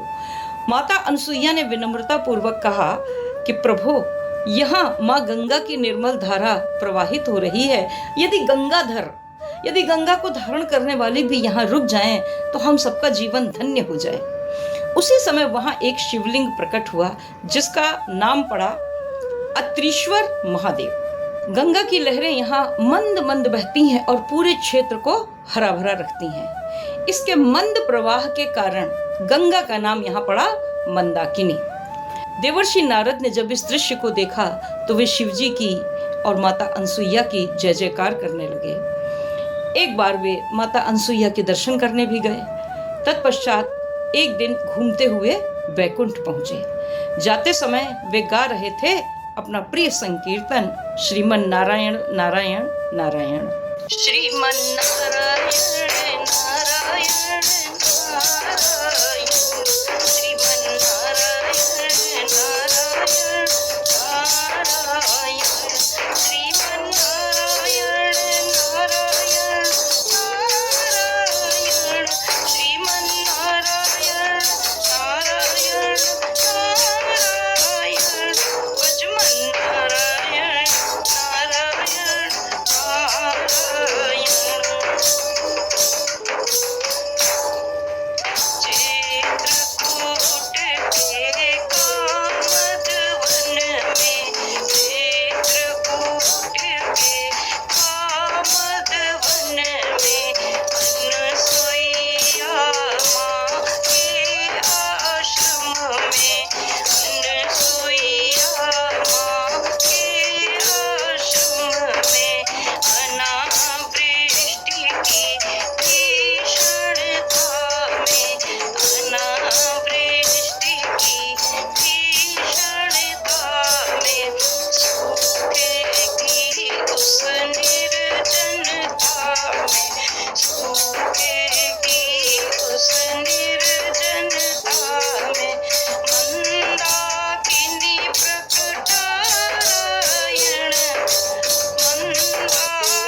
नारद जी के विषय में लोकमानस में एक बड़ी रोचक मान्यता प्रचलित है कि वे जहां भी जाते हैं वहां कुछ न कुछ हलचल अवश्य होती है। हास परिहास में लोग कहते हैं कि नारद जी बिना पेट्रोल के आग लगा देते हैं, किंतु वास्तव में नारद जी कलह कराने नहीं बल्कि भगवान की लीला और अवतारों की भूमिका बनाने आते हैं। वे घटनाओं को उस दिशा में मोड़ देते हैं जहां से धर्म की स्थापना का मार्ग प्रशस्त होता है। वे ध्रुव प्रहलाद जैसे भक्तों के गुरु बनकर उन्हें मंत्र देते हैं और भक्ति का मार्ग दिखाते हैं। दूसरी ओर वे पापियों को उनके भीतर छिपे अधर्म की चरम सीमा तक पहुंचा देते हैं ताकि उनके पापों का अंत शीघ्र हो सके। इसी प्रकार उन्होंने कंस को भी उकसाया था। आकाशवाणी के अनुसार कंस देवकी के केवल 8वें पुत्र को मारना चाहता था, लेकिन देवर्षि नारद ने एक अष्टदल कमल के माध्यम से कंस को यह समझाया कि तुम इसकी किस पंखुड़ी को 8वीं पंखुड़ी मानोगे, अर्थात देवकी के किस पुत्र को 8वां पुत्र मानोगे। इस तरह उन्होंने कंस को उकसाया और कंस ने देवकी की सारी संतानों की हत्या कर दी। नारद जी का यह आचरण बाहर से कठोर या उकसाने वाला प्रतीत हो सकता है, किंतु लीला की दृष्टि से देखें तो वे भगवान की योजना को ही आगे बढ़ा रहे होते हैं। वे अधर्म को छिपने नहीं देते हैं, उसे प्रकट कर देते हैं ताकि अंततः धर्म की विजय हो सके। जी की भूमिका को एक उदाहरण से समझा जा सकता है। एक व्यक्ति था, मनमाना आचरण करता था, उसे एक बड़ा सा फोड़ा हो गया। लोगों ने समझाया कि तुम फला वैद्य के पास चले जाओ, वे दवा दे देंगे और ये बैठ जाएगा, लेकिन वो व्यक्ति नहीं माना। फोड़ा और बढ़ गया। जब दर्द असहनीय हो गया तब वह उस वैद्य के पास गया, तो वैद्य ने कहा कि इसकी स्थिति अब ऐसी नहीं है कि इसे बैठाया जा सके, इसकी तो शल्य क्रिया करनी पड़ेगी, इसका तो ऑपरेशन करना पड़ेगा। तो उस व्यक्ति ने कहा कि इसका ऑपरेशन कर दीजिए। तो वैद्य जी ने कहा कि इसकी स्थिति ऐसी भी नहीं है कि इसका ऑपरेशन किया जा सके। ऑपरेशन कराने के लिए इसे और बढ़ाना होगा, इसे पकाना होगा। फिर वैद्य ने ऐसी औषधि दी जिससे वो फोड़ा बढ़ गया और पक गया। रोग बाहर से बढ़ता हुआ दिखाई दिया, किंतु वास्तव में वह उपचार की ही तैयारी थी। जब वह पूर्ण रूप से पक गया तभी उसकी शल्य क्रिया संभव हो सकी। इसी प्रकार नारद जी पापियों के भीतर छिपे अधर्म को उभार देते हैं ताकि उसका अंत शीघ्र हो जाए और धर्म की स्थापना का मार्ग प्रशस्त हो सके। अब देखिए, ये पापों को उभारने वाली जो बात बताई, ये तो कंस इत्यादि के संदर्भ में बताई। यहाँ पाप का कोई प्रश्न नहीं है। यहाँ तो देवर्षि नारद दत्तात्रेय के अवतार की योजना के अंग बने हुए हैं और वे देवियों के अंदर, नारी जाति के अंदर छिपी हुई ईर्ष्या की भावना को उभारने जा रहे हैं। तो नारद जी बड़े ही प्रसन्न मन से नारायण नारायण का संकीर्तन करते हुए बैकुंठ धाम पहुंचे और उन्होंने भगवान विष्णु और माता लक्ष्मी को प्रणाम किया। माता लक्ष्मी ने नारद जी से उनकी विशेष प्रसन्नता का कारण पूछते हुए कहा कि देवर्षि आज बड़े प्रसन्न दिखाई दे रहे हैं। तो देवर्षि ने कहा, माता बात ही ऐसी है, जब किसी महान पतिव्रता स्त्री का दर्शन हो जाता है तो हृदय को ऐसी ही प्रसन्नता होती है। लक्ष्मी जी ने कहा, अरे ऐसी क्या बात है, तुम तो हमसे मिलने रोज ही आते रहते हो, आज ऐसी क्या खास बात है जो इतना प्रसन्न हो रहे हो। तो देवर्षि ने कहा, माता मैं आपकी बात नहीं कर रहा हूँ, मैं तो माता अनसुईया की बात कर रहा हूँ। मैं अभी अभी उनसे मिलकर आ रहा हूँ। वे इस समय त्रैलोक्य की सर्वश्रेष्ठ पतिव्रता नारी हैं। उन्होंने अपने समाधिस्थ पति की वर्षों सेवा की और यहाँ तक कि अपने तप से मंदाकिनी को भी प्रकट कर दिया। मैं तो कहता हूँ कि आप लोगों को भी उनके दर्शन करने चाहिए। विष्णु भगवान ने माता अनसुईया को प्रणाम किया। ये देखकर लक्ष्मी जी को क्रोध आ गया। उन्होंने भगवान विष्णु से कहा कि मैं दिन रात आपकी सेवा करती हूँ, हर समय आपके चरण दबाती हूँ, आपकी आज्ञाओं का पालन करती हूँ और आप उन अनसुईया को प्रणाम कर रहे हैं। कलह बढ़ती देखकर देवर्षि ने उन दोनों को प्रणाम किया और वह स्थान छोड़ दिया। वहां से वे सीधे पहुंचे कैलाश पर्वत पर। कैलाश पर्वत पर उन्होंने बड़ी प्रसन्नता से माता पार्वती और भगवान शिव को प्रणाम किया। पार्वती ने बहुत ही सम्मान के साथ उन्हें बैठाया और उन्हें लड्डू खाने को दिए। देवर्षि ने कहा, माता इन लड्डुओं में बड़ा स्वाद है, लेकिन वैसा स्वाद नहीं है जैसा माता अनसुईया के दिए हुए लड्डुओं में था। पार्वती जी ने पूछा, कौन अनसुईया? अरे आप उन्हें नहीं जानती? वो तो इस समय त्रैलोक्य की सर्वश्रेष्ठ पतिव्रता नारी हैं। आप लोग एक बार उनके दर्शन करके आइए। तो भगवान शिव ने हाथ जोड़कर, सिर झुकाकर वहीं से माता अनसुईया को प्रणाम कर लिया। ये देखकर पार्वती जी भी क्रोधित हो गईं और वे कहने लगी कि आप मुझे पतिव्रता नहीं मानते हैं और उस अनसुईया को प्रणाम कर रहे हैं। वहां भी झगड़ा लगाकर नारद जी ब्रह्मलोक पहुंच गए। इस प्रकार उन्होंने तीनों देवियों को नाराज कर दिया। उन तीनों देवियों ने अपने पतियों से कहा कि आप जाइए और अनसुईया के पातिव्रत्य की परीक्षा लीजिए। आखिर क्या कारण है कि वे सर्वश्रेष्ठ पतिव्रता मानी जाती हैं? मैं ये बात नहीं मानती हूँ। जब परीक्षा में वे सफल हो जाएंगी तभी मैं ये बात मानूंगी। त्रिदेवों ने अपनी पत्नियों को बहुत समझाया कि इस तरह की परीक्षा उचित नहीं है, किंतु देवियां हठ पर अड़ गईं। तो विवश होकर तीनों देवता साधु का वेश धारण करके माता अनसुईया की परीक्षा लेने के लिए निकल पड़े। साधु का वेश धारण किए हुए भगवान विष्णु जा रहे थे। शंकर जी को भी उन्होंने साधु का वेश धारण किए हुए देखा तो पूछा, कहाँ जा रहे हैं प्रभु? उन्होंने कहा, आप कहाँ जा रहे हैं? तब तक उन्होंने देखा कि ब्रह्मा जी भी जा रहे हैं। तो उन लोगों ने ब्रह्मा जी से भी पूछा, आप कहाँ जा रहे हैं? ब्रह्मा जी ने कहा, जहां आप दोनों जा रहे हैं वहीं मैं भी जा रहा हूं। तीनों देव माता अनसुईया की कुटिया पर पहुंच गए और वहां द्वार पर खड़े होकर उन्होंने आवाज लगाई, माता भिक्षाम देही, भिक्षाम देही, भिक्षाम देही। माता भीतर से भिक्षा लेकर आई और साधुओं को अर्पित करने लगी। तो उन्होंने कहा कि माता, हम इस प्रकार भिक्षा नहीं लेते हैं, हमारी एक शर्त है, यदि आप उस शर्त के अनुसार भिक्षा देंगी तभी हम उसे ग्रहण करेंगे। माता ने कहा, आप अपनी शर्त बताइए। हमारे आश्रम से कोई भी याचक खाली हाथ नहीं लौटता है। तो उन साधुओं ने कहा कि आप हमें निर्वस्त्र होकर भिक्षा दीजिए, तब हम भिक्षा स्वीकार करेंगे। ऐसी विचित्र शर्त सुनकर माँ चौंक गईं और ध्यान मग्न हो गईं, ये देखने के लिए कि ये साधु वास्तव में हैं कौन। बोलिए अनसुईया मैया की जय।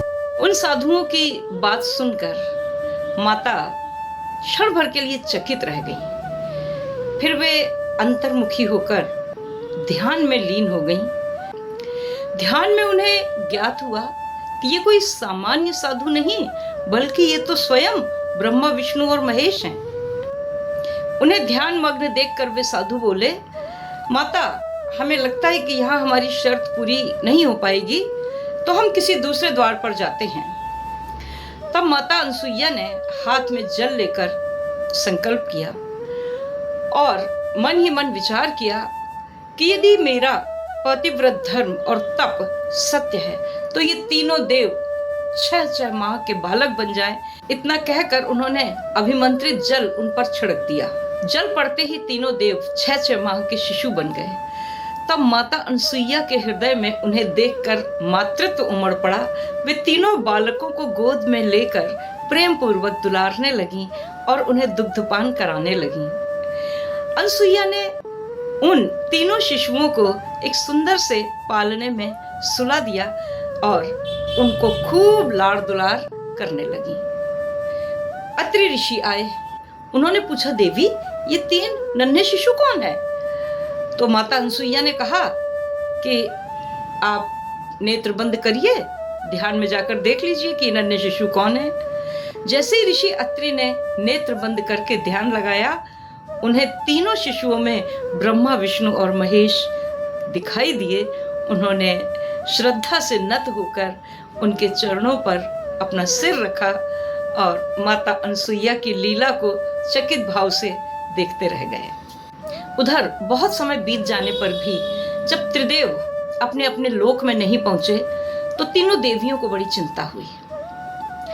माता लक्ष्मी कैलाश पर्वत पर आईं, माता पार्वती से मिली। पार्वती माता ने कहा, आइए लक्ष्मी जी, आइए, आज आपका मुख कुछ उदास है। तो लक्ष्मी माता ने कहा, मुख तो आपका भी प्रसन्न नहीं दिखाई दे रहा है। तभी तक वहां ब्रह्माणी भी आ गई। उन्होंने दोनों देवियों को प्रणाम किया और पूछा, पार्वती जी, भोलेनाथ कहाँ हैं? लक्ष्मी जी, विष्णु जी कहाँ हैं? लक्ष्मी जी ने ब्रह्माणी से पूछा, आपके ब्रह्मा जी कहाँ हैं? वो लोग एक दूसरे से पूछने लगी। लक्ष्मी जी ने कहा, नारद कहाँ है? सारी समस्या की जड़ ये नारद जी ही हैं। तभी नारद जी वहां पर अपनी वीणा बजाते हुए चले आए।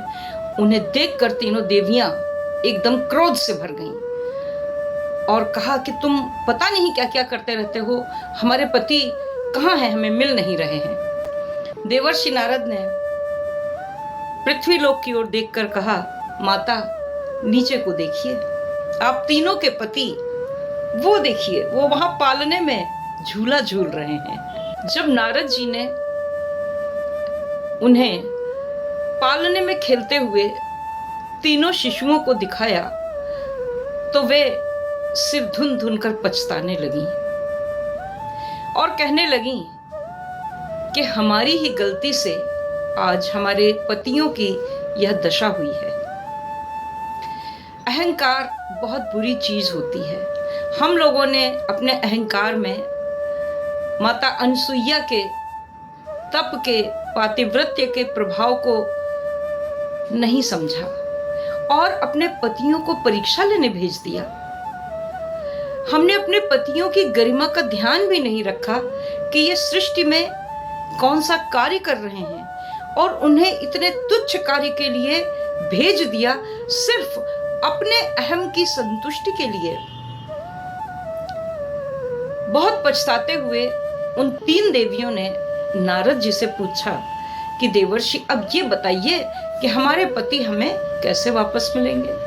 मुस्कुराते हुए नारद जी ने कहा, कौन सी बड़ी बात है, चलिए अनसुईया माँ के आश्रम में चलिए और उनसे अपने अपने पति मांग लीजिए। लक्ष्मी जी ने कहा कि अब ये बात तो छिप नहीं पाएगी कि हम लोगों ने क्या किया है, और ये जो नारद हैं ये तो तीनों लोकों में गाना गाते फिरेंगे, हम लोगों का कितना अपमान होगा। माता पार्वती ने कहा, अब जो होगा देखा जाएगा, पहले हमारे पति तो हमें वापस मिले। ब्रह्माणी बोली, चलो पहले माता अनसुईया के आश्रम में चलते हैं और अपने अपने पतियों को वापस लाते हैं। लक्ष्मी जी ने कहा, किस मुंह से जाएं, क्या कहेंगे वहां जाकर, मैं तो मारे लज्जा के मरी ही जा रही हूं। पार्वती जी ने कहा, एक और समस्या है कि वे तो शिशु रूप में हैं, अगर कहीं वे बड़े ना हुए तो हम लोग क्या करेंगे, ये सृष्टि कैसे चलेगी। तीनों देवियां बड़ी चिंता में पड़ गईं। पार्वती जी ने कहा, अभी तो नारद जी यहाँ हैं, चलो इनके साथ चलते हैं, ये भी गायब हो गए तो और समस्या आएगी। सृष्टि के सारे काम रुके हुए हैं और तीनों देव पालने में झूल रहे हैं, माता के सुख का, वात्सल्य का अनुभव भी कर रहे हैं और बीच बीच में एक दूसरे से हास परिहास भी कर रहे हैं। बोलिए माता अनसुईया की जय। देवर्षि नारद तीनों देवियों को लेकर माता अनसुईया के आश्रम में पहुंचे, माता को प्रणाम किया। माता अनसुईया ने पूछा, देवर्षि ये देवियां कौन है तुम्हारे साथ। तो नारद जी ने कहा कि माता आपके 3 पुत्र हैं ना, तो मैं आपके तीनों पुत्रों के लिए 3 वधुएं लेकर आया हूं। माता ने हंसते हुए कहा, मेरे पुत्र 1-1 हाथ के और ये तुम 6-6 हाथ की वधुएं लेकर आए हो इनके लिए। तीनों देवियों ने माता को प्रणाम किया और उनसे कहा कि माता जी हमें हमारे पति लौटा दीजिए। तो माता अनसुईया ने हंसते हुए कहा कि ये देखो पालने में लेटे हुए हैं, इनमें से पहचान लो कौन कौन से तुम्हारे पति हैं, अपने अपने पतियों को लेना, लेकिन अपने ही पतियों को लेना। उन तीनों ने प्रयास किया लेकिन वो किसी को भी नहीं पहचान पाई, क्योंकि तीनों एक जैसी शक्ल के थे। उन तीनों ने बहुत गौर से उन शिशुओं को देखा, लेकिन वे पहचान ही नहीं पाई कि इनमें कौन ब्रह्मा जी हैं, कौन विष्णु है और कौन महेश है।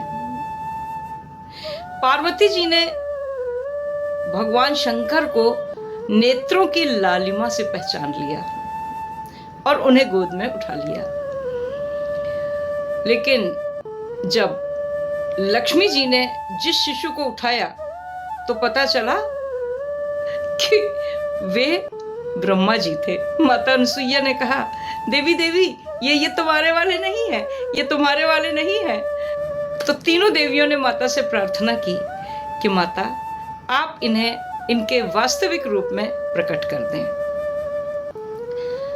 माता ने हाथ में जल लिया, अभिमंत्रित किया, छिड़क दिया। छिड़कते ही वे तीनों ब्रह्मा विष्णु और महेश के रूप में प्रकट हो गए। देवियां जब उनको साथ लेकर जाने लगी, जब वे तीनों आश्रम से जाने लगे तो माता अनसुईया बहुत दुखी हो गईं। उन्होंने कहा कि कुछ समय के लिए इन्होंने मुझे पुत्र का सुख दिया, अब मैं इनके बिना क्षण भर भी नहीं रह सकती हूँ। माता अनसुईया के वात्सल्य और पातिव्रत्य से ब्रह्मा विष्णु और महेश अत्यंत प्रसन्न हुए और उन्होंने माता से कहा, हे सती, तुम्हारा तप, त्याग और मातृत्व अद्वितीय है। हम तुम्हें ऐसा वरदान देते हैं कि हम तीनों तुम्हारे यहाँ पुत्र रूप में अवतरित होंगे। समय आने पर तीनों देवों ने अपने अपने अंश से माता अनसुईया की गोद को धन्य किया।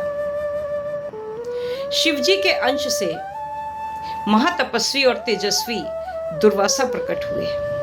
ब्रह्मा जी के अंश से चंद्रदेव प्रकट हुए। विष्णु के अंश से दत्तात्रेय अवतरित हुए, जिन्होंने 24 गुरु बनाए। प्रायः लोग कहते हैं कि गुरु एक ही होता है, किंतु भारतीय परंपरा में ज्ञान अनेक माध्यमों से प्राप्त होता है। पंडित श्री राम शर्मा आचार्य, जो कि गायत्री परिवार के संस्थापक संरक्षक हैं, इनके 2 गुरु हैं। प्रथम गुरु पंडित महामना मदन मोहन मालवीय, जिन्होंने इन्हें गायत्री मंत्र की दीक्षा दी थी और यज्ञोपवीत करवाया था।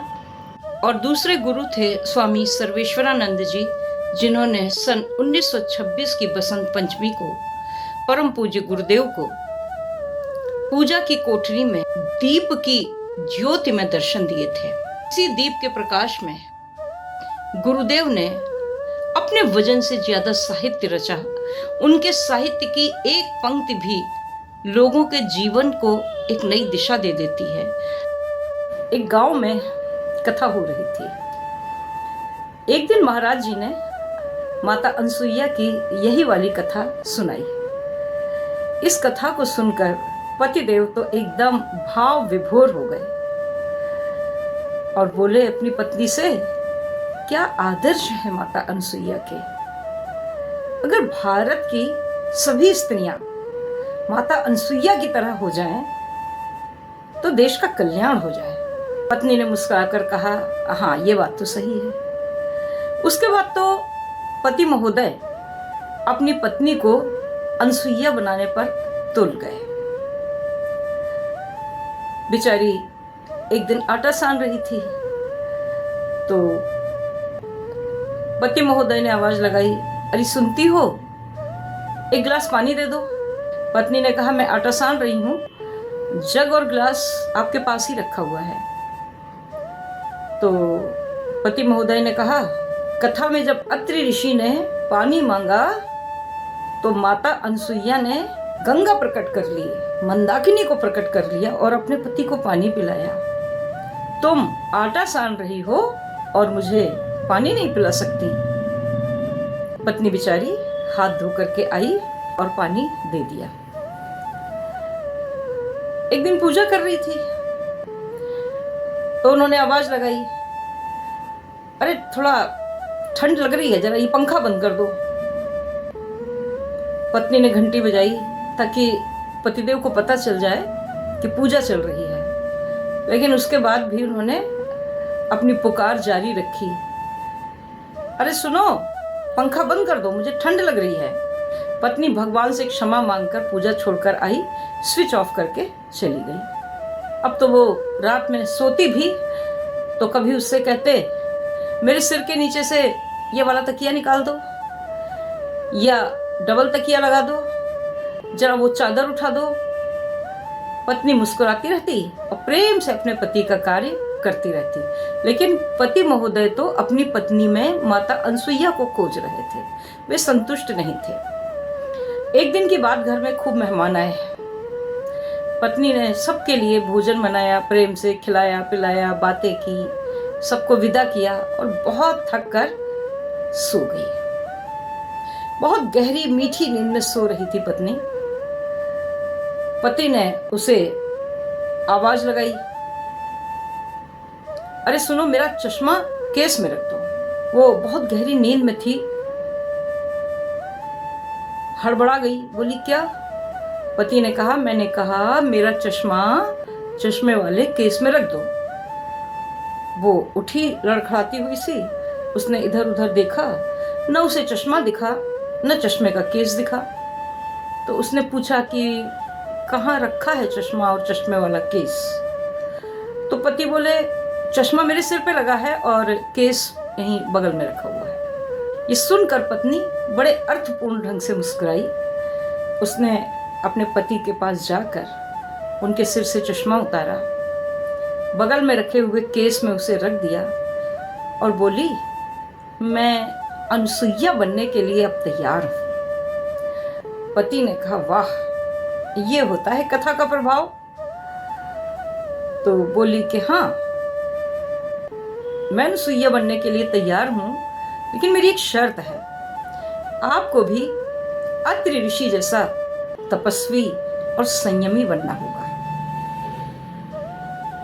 सुनकर पति एकदम स्तब्ध रह गया कि हमेशा मौन मूक रहकर सेवा करने वाली मेरी पत्नी आज मुझसे कह क्या रही है। क्षण भर तो वो स्तब्ध रह गया, बोल ही नहीं पाया कि दशा देखकर पत्नी खिलखिला के हंस पड़ी और पति भी खिलखिला के हंस पड़ा। थोड़ी देर तक दोनों हंसते रहे। उस दिन के बाद पति ने अपने छोटे मोटे काम स्वयं करने शुरू कर दिए। सिर्फ इतना ही नहीं, अपनी पत्नी का ध्यान भी रखने लगा और उनके कामों में थोड़ा सहयोग भी देने लगा।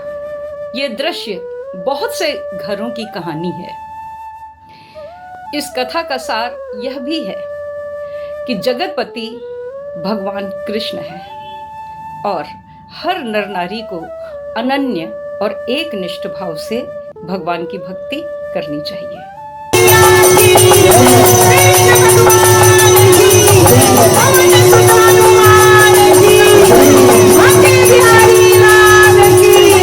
सूत जी कहते हैं कि 7वीं बार रुचि प्रजापति की पत्नी आकुति के गर्भ से उन्होंने यज्ञ के रूप में अवतार लिया।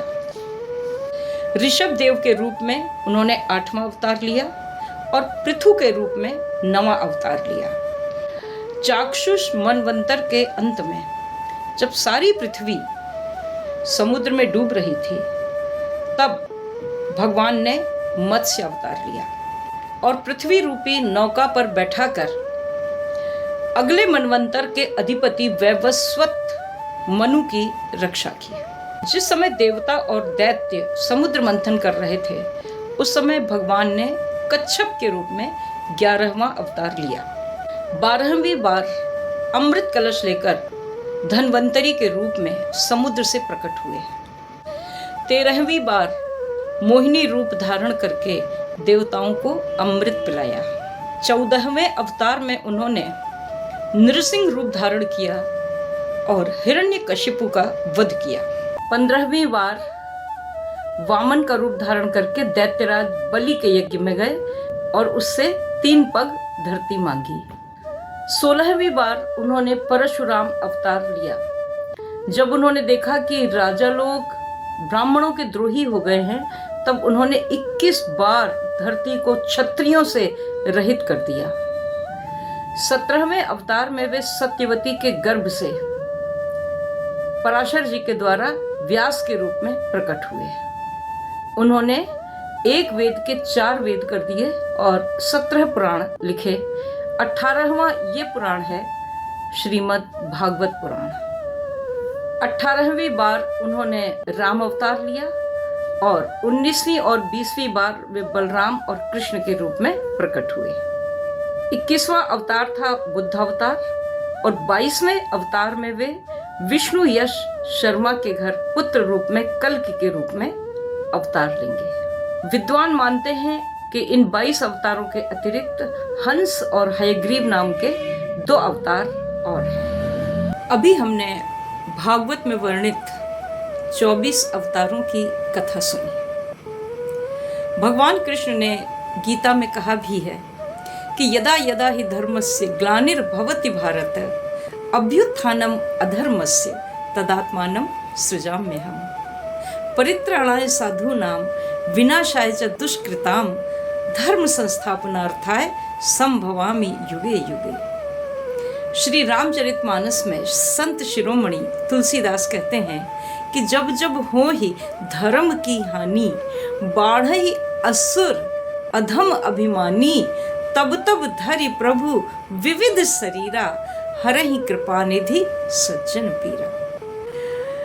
भागवत में वर्णित अवतार तो शास्त्रीय अवतार हैं ही, किंतु भारतीय संत परंपरा में समय समय पर ऐसे महापुरुषों को भी युग चेतना का प्रतिनिधि माना गया है, जिन्होंने समाज में आध्यात्मिक जागरण का महान कार्य किया। उसी क्रम में आधुनिक युग में अखिल विश्व गायत्री परिवार के संस्थापक संरक्षक युग ऋषि पंडित श्री राम शर्मा आचार्य ने 19वें पुराण प्रज्ञा पुराण की रचना की, भागवत की कथा में हम निरंतर देख रहे हैं कि देव शक्तियों ने प्रत्येक महान कार्य करने से पूर्व तप किया। ब्रह्मा जी ने पैदा होते ही तप किया। सनकादि को भी उन्होंने तप की ही प्रेरणा दी। मनु शतरूपा ने तपस्या करके ही श्री राम को पाया। रामायण और महाभारत के प्रत्येक मुख्य पात्र ने प्रचंड तप किया। तब मनुष्यों की आयु हजारों वर्ष होती थी और तप भी हजारों वर्षों तक चलता था। तप की इसी परंपरा का निर्वाह करते हुए आधुनिक युग में पंडित श्री राम शर्मा आचार्य ने किशोरावस्था से ही गायत्री के 24 महापुरुष चरण के रूप में प्रचंड तप किया। एक बार देवर्षि नारद भ्रमण करते करते व्यास जी के शम्याप्रास नामक आश्रम में आए। व्यास जी ने उनका स्वागत किया। तत्पश्चात देवर्षि नारद ने पूछा कि आपके मुख पर कुछ असंतोष की रेखाएं परिलक्षित हो रही हैं।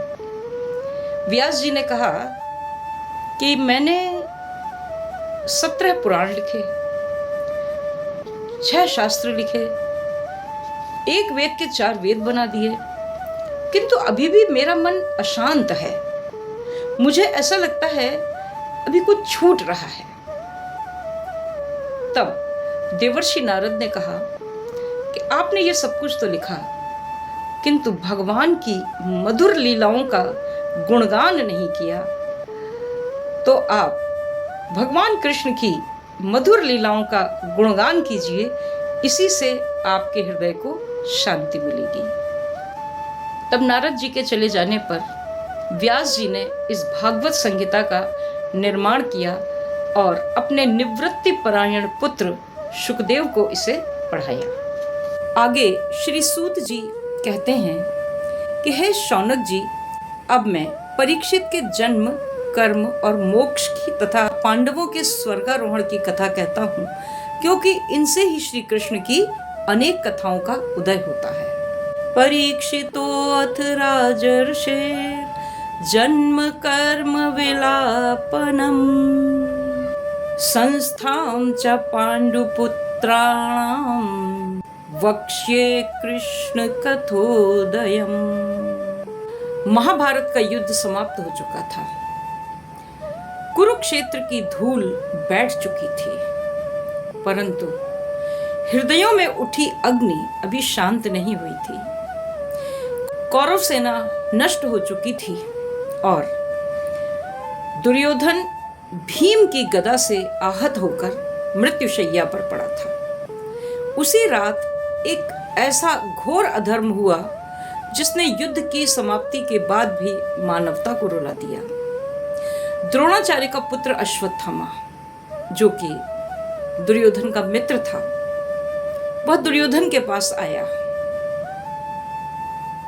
और दुर्योधन से पूछा कि मैं तुम्हारे लिए क्या कर सकता हूं। दुर्योधन ने कहा कि इस युद्ध में मेरी पूरी सेना नष्ट हो गई। मेरे 100 भाई थे, 100 मारे गए, किंतु 5 पांडवों में से एक भी कम नहीं हुआ। अगर तुम कुछ कर सकते हो तो तुम इन पांडवों का वध कर दो। अश्वत्थामा ने अपने मित्र को प्रसन्न करने के लिए पांडवों के शिविर की ओर प्रस्थान किया और उस समय पांडव अपने शिविर में नहीं थे, बल्कि उनके स्थान पर उनके बच्चे सो रहे थे। अश्वत्थामा ने उन सोते हुए बच्चों के सिर काट लिए और दुर्योधन के पास पहुंचा और कहता है कि हे मित्र, मैंने 5 पांडवों का वध कर दिया है। ये देखो, मैं उनके कटे हुए सिर लाया हूं। दुर्योधन ने जब पांडवों के उन बच्चों के सिर देखे तो वह विलाप करने लगा कि अश्वत्थामा, यह तुमने क्या किया? अरे यही तो वे बच्चे थे जो हमें तर्पण का जल देते, हमें पिंड देते। तुमने तो हमारे वंश के बीजों को भी नष्ट कर दिया है। प्रातःकाल जब यह समाचार फैला तो पूरा शिविर शोक में डूब गया। द्रौपदी दौड़ी, अपने पुत्रों के निर्जीव शरीर देखकर वे विलाप करने लगी। वह दृश्य ऐसा था कि वीरों की आंखें भी भर आईं। अर्जुन का हृदय क्रोध से धधक उठा। उसने प्रतिज्ञा ली कि यदि मैं अश्वत्थामा को पकड़कर उसको दंड न दूं तो मेरा गांडीव व्यर्थ है। तभी भगवान श्री कृष्ण ने रथ संभाला, अर्जुन रथ पर चढ़े और अश्वत्थामा के पीछे निकल पड़े। अश्वत्थामा भयभीत हो गया। उसे ज्ञात था कि अर्जुन और श्री कृष्ण का सामना करना सरल नहीं है। घबरा कर उसने ब्रह्मास्त्र छोड़ दिया। अर्जुन ने भी श्री कृष्ण की आज्ञा से ब्रह्मास्त्र का प्रयोग किया। दोनों ओर अग्नि की भयंकर ज्वाला उठी। अंततः जब अश्वत्थामा को हराकर और उसे पशुओं की भांति बांधकर घसीटते हुए द्रौपदी के सामने अर्जुन लाए, अब प्रश्न उठा कि इसे दंड क्या दिया जाए। भीम बोले, इस अधर्मी ने सोते हुए बालकों का वध किया है, अतः इसका वध कर दो। किंतु द्रौपदी ने जब बंधे हुए अश्वत्थामा को देखा तो उसने उसे प्रणाम किया। अश्रुओं के बीच द्रौपदी ने कहा, नहीं, ये हमारे गुरु द्रोणाचार्य का पुत्र है। इसकी माता कृपि भी मेरे समान पुत्र वियोग में न रोए। अब देखिए यहाँ द्रौपदी का हृदय। इस समय द्रौपदी के समर्थन में सारी शक्तियां थी। अश्वत्थामा को इच्छानुसार दंड दिया जा सकता था, किंतु द्रौपदी उसे क्षमा करते हुए उसका वध न करने के लिए कह रही है। क्षमा का यही वास्तविक रूप है। जिस समय व्यक्ति असहाय हो, कुछ भी करने की स्थिति में न हो, अन्याय को सहने के लिए बाध्य हो, अत्याचार को सहने के लिए बाध्य हो, उस समय उसकी क्षमा का कोई मूल्य नहीं है।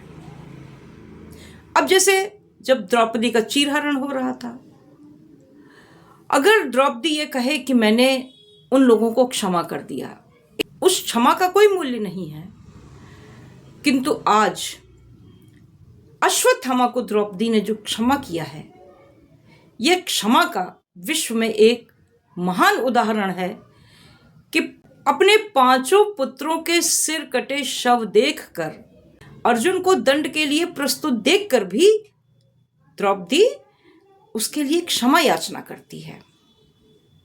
सत्य ही कहा गया है कि क्षमा शोभती उस भुजंग को जिसके पास गरल हो, उसको क्या जो दंतहीन विषहीन विनीत सरल हो। क्षमा शोभती उस भुजंग को जिसके पास गरल हो, गरल अर्थात विष, वो सांप जिसके पास विष हो, यदि वो क्षमा कर दे तो क्षमा की शोभा है। लेकिन जो निर्बल है, असहाय है, दंतहीन है, विषहीन है, उसे तो क्षमा करने का अधिकार भी नहीं है।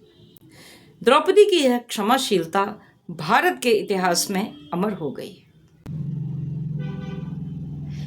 उवाच चासहन्त्यस्य बन्धनानयनं सती मुच्यतामेष ब्राह्मणो नितरां गुरुः। कहती है द्रौपदी, छोड़ दो, इन्हें छोड़ दो, ये ब्राह्मण हैं और हम लोगों के अत्यंत पूजनीय हैं। भगवान श्री कृष्ण बोले, श्री कृष्ण उवाच ब्रह्म बंधुर्न हन्तव्य आततायैव धार्हणः मयेवो भयमाम्नातं परिपायनुशासनं कुरु प्रतिश्रुतं सत्यं यत्तत् सान्त्वयता प्रियं च भीमसेनस्य पांचाल्या मह्यमेव च। भगवान कहते हैं कि पतित ब्राह्मण का भी वध नहीं करना चाहिए और आतताई को मार ही डालना चाहिए। इसलिए मेरी दोनों आज्ञाओं का पालन करो। तुमने द्रौपदी को सांत्वना देते समय जो प्रतिज्ञा की थी, उसे भी सत्य करो। साथ ही भीमसेन, द्रौपदी और मुझे जो प्रिय हो वह भी करो। क्या सांत्वना दी थी अर्जुन ने द्रौपदी को? अर्जुन ने सांत्वना देते हुए कहा था कि कल्याणी, मैं तुम्हारे आंसू तब पहुंचूंगा जब उस आतताई ब्राह्मण अधम का सिर गांडीव धनुष के बाणों से काट कर तुम्हें भेंट करूंगा, और पुत्रों की अंत्येष्टि क्रिया के बाद तुम उस पर पैर रखकर स्नान करोगी। तो भगवान कृष्ण याद दिलाते हैं कि देखो, तुमने द्रौपदी को सांत्वना देते हुए कुछ कहा था, उस प्रतिज्ञा को भी सत्य करो। सूत जी कहते हैं कि अर्जुन भगवान के हृदय की बात तुरंत ताड़ गए और उन्होंने अपनी तलवार से अश्वत्थामा के सिर की मणि उसके बालों के साथ उतार ली। इसके बाद उन्होंने रस्सी का बंधन खोलकर उसे शिविर से निकाल दिया। अश्वत्थामा को निकालने के बाद उन्होंने अपने मरे हुए भाई बंधुओं की अंत्येष्टि क्रिया संपन्न की। जब युधिष्ठिर को राज्य मिल गया, अधर्मी राजाओं का वध हो गया, तब श्री कृष्ण सात्विक और उद्धव के साथ द्वारिका जाने के लिए रथ पर सवार ही हुए थे कि उन्होंने देखा कि उत्तरा भय से विह्वल रोते हुए दौड़ती चली आ रही है। वह श्री कृष्ण से बोली, हे प्रभु, आप सर्वशक्तिमान हैं। यह दहकता हुआ लोहे का बाण मेरी ओर दौड़ा चला आ रहा है। ये मेरे प्राण भले ही हर ले, लेकिन गर्भ में मेरे शिशु को नष्ट न करे। तब भगवान कृष्ण ने अंगूठे के बराबर आकृति बनाकर उत्तरा के गर्भ में प्रवेश करके अपने माया कवच से उस गर्भ को ढक दिया और सुरक्षित कर दिया। सूत जी कहते हैं कि इसके बाद राजा युधिष्ठिर भीष्म पितामह से सब प्रकार का ज्ञान प्राप्त करने के लिए कुरुक्षेत्र गए, जहां भीष्म पितामह शरशैया पर लेटे हुए थे। पांडव बड़े विनय और प्रेम के साथ भीष्म पितामह के पास बैठ गए। उन सबको देखकर पितामह की आंखें आंसुओं से भर आईं। तो द्रौपदी ने अश्वत्थामा को प्रणाम किया। कहती है, द्रौपदी, छोड़ दो, इन्हें छोड़ दो, ये ब्राह्मण हैं और हम लोगों के अत्यंत पूजनीय हैं। उवाच चासहन्त्यस्य बन्धनानयनं सती मुच्यतामेष ब्राह्मणो नितरां गुरुः।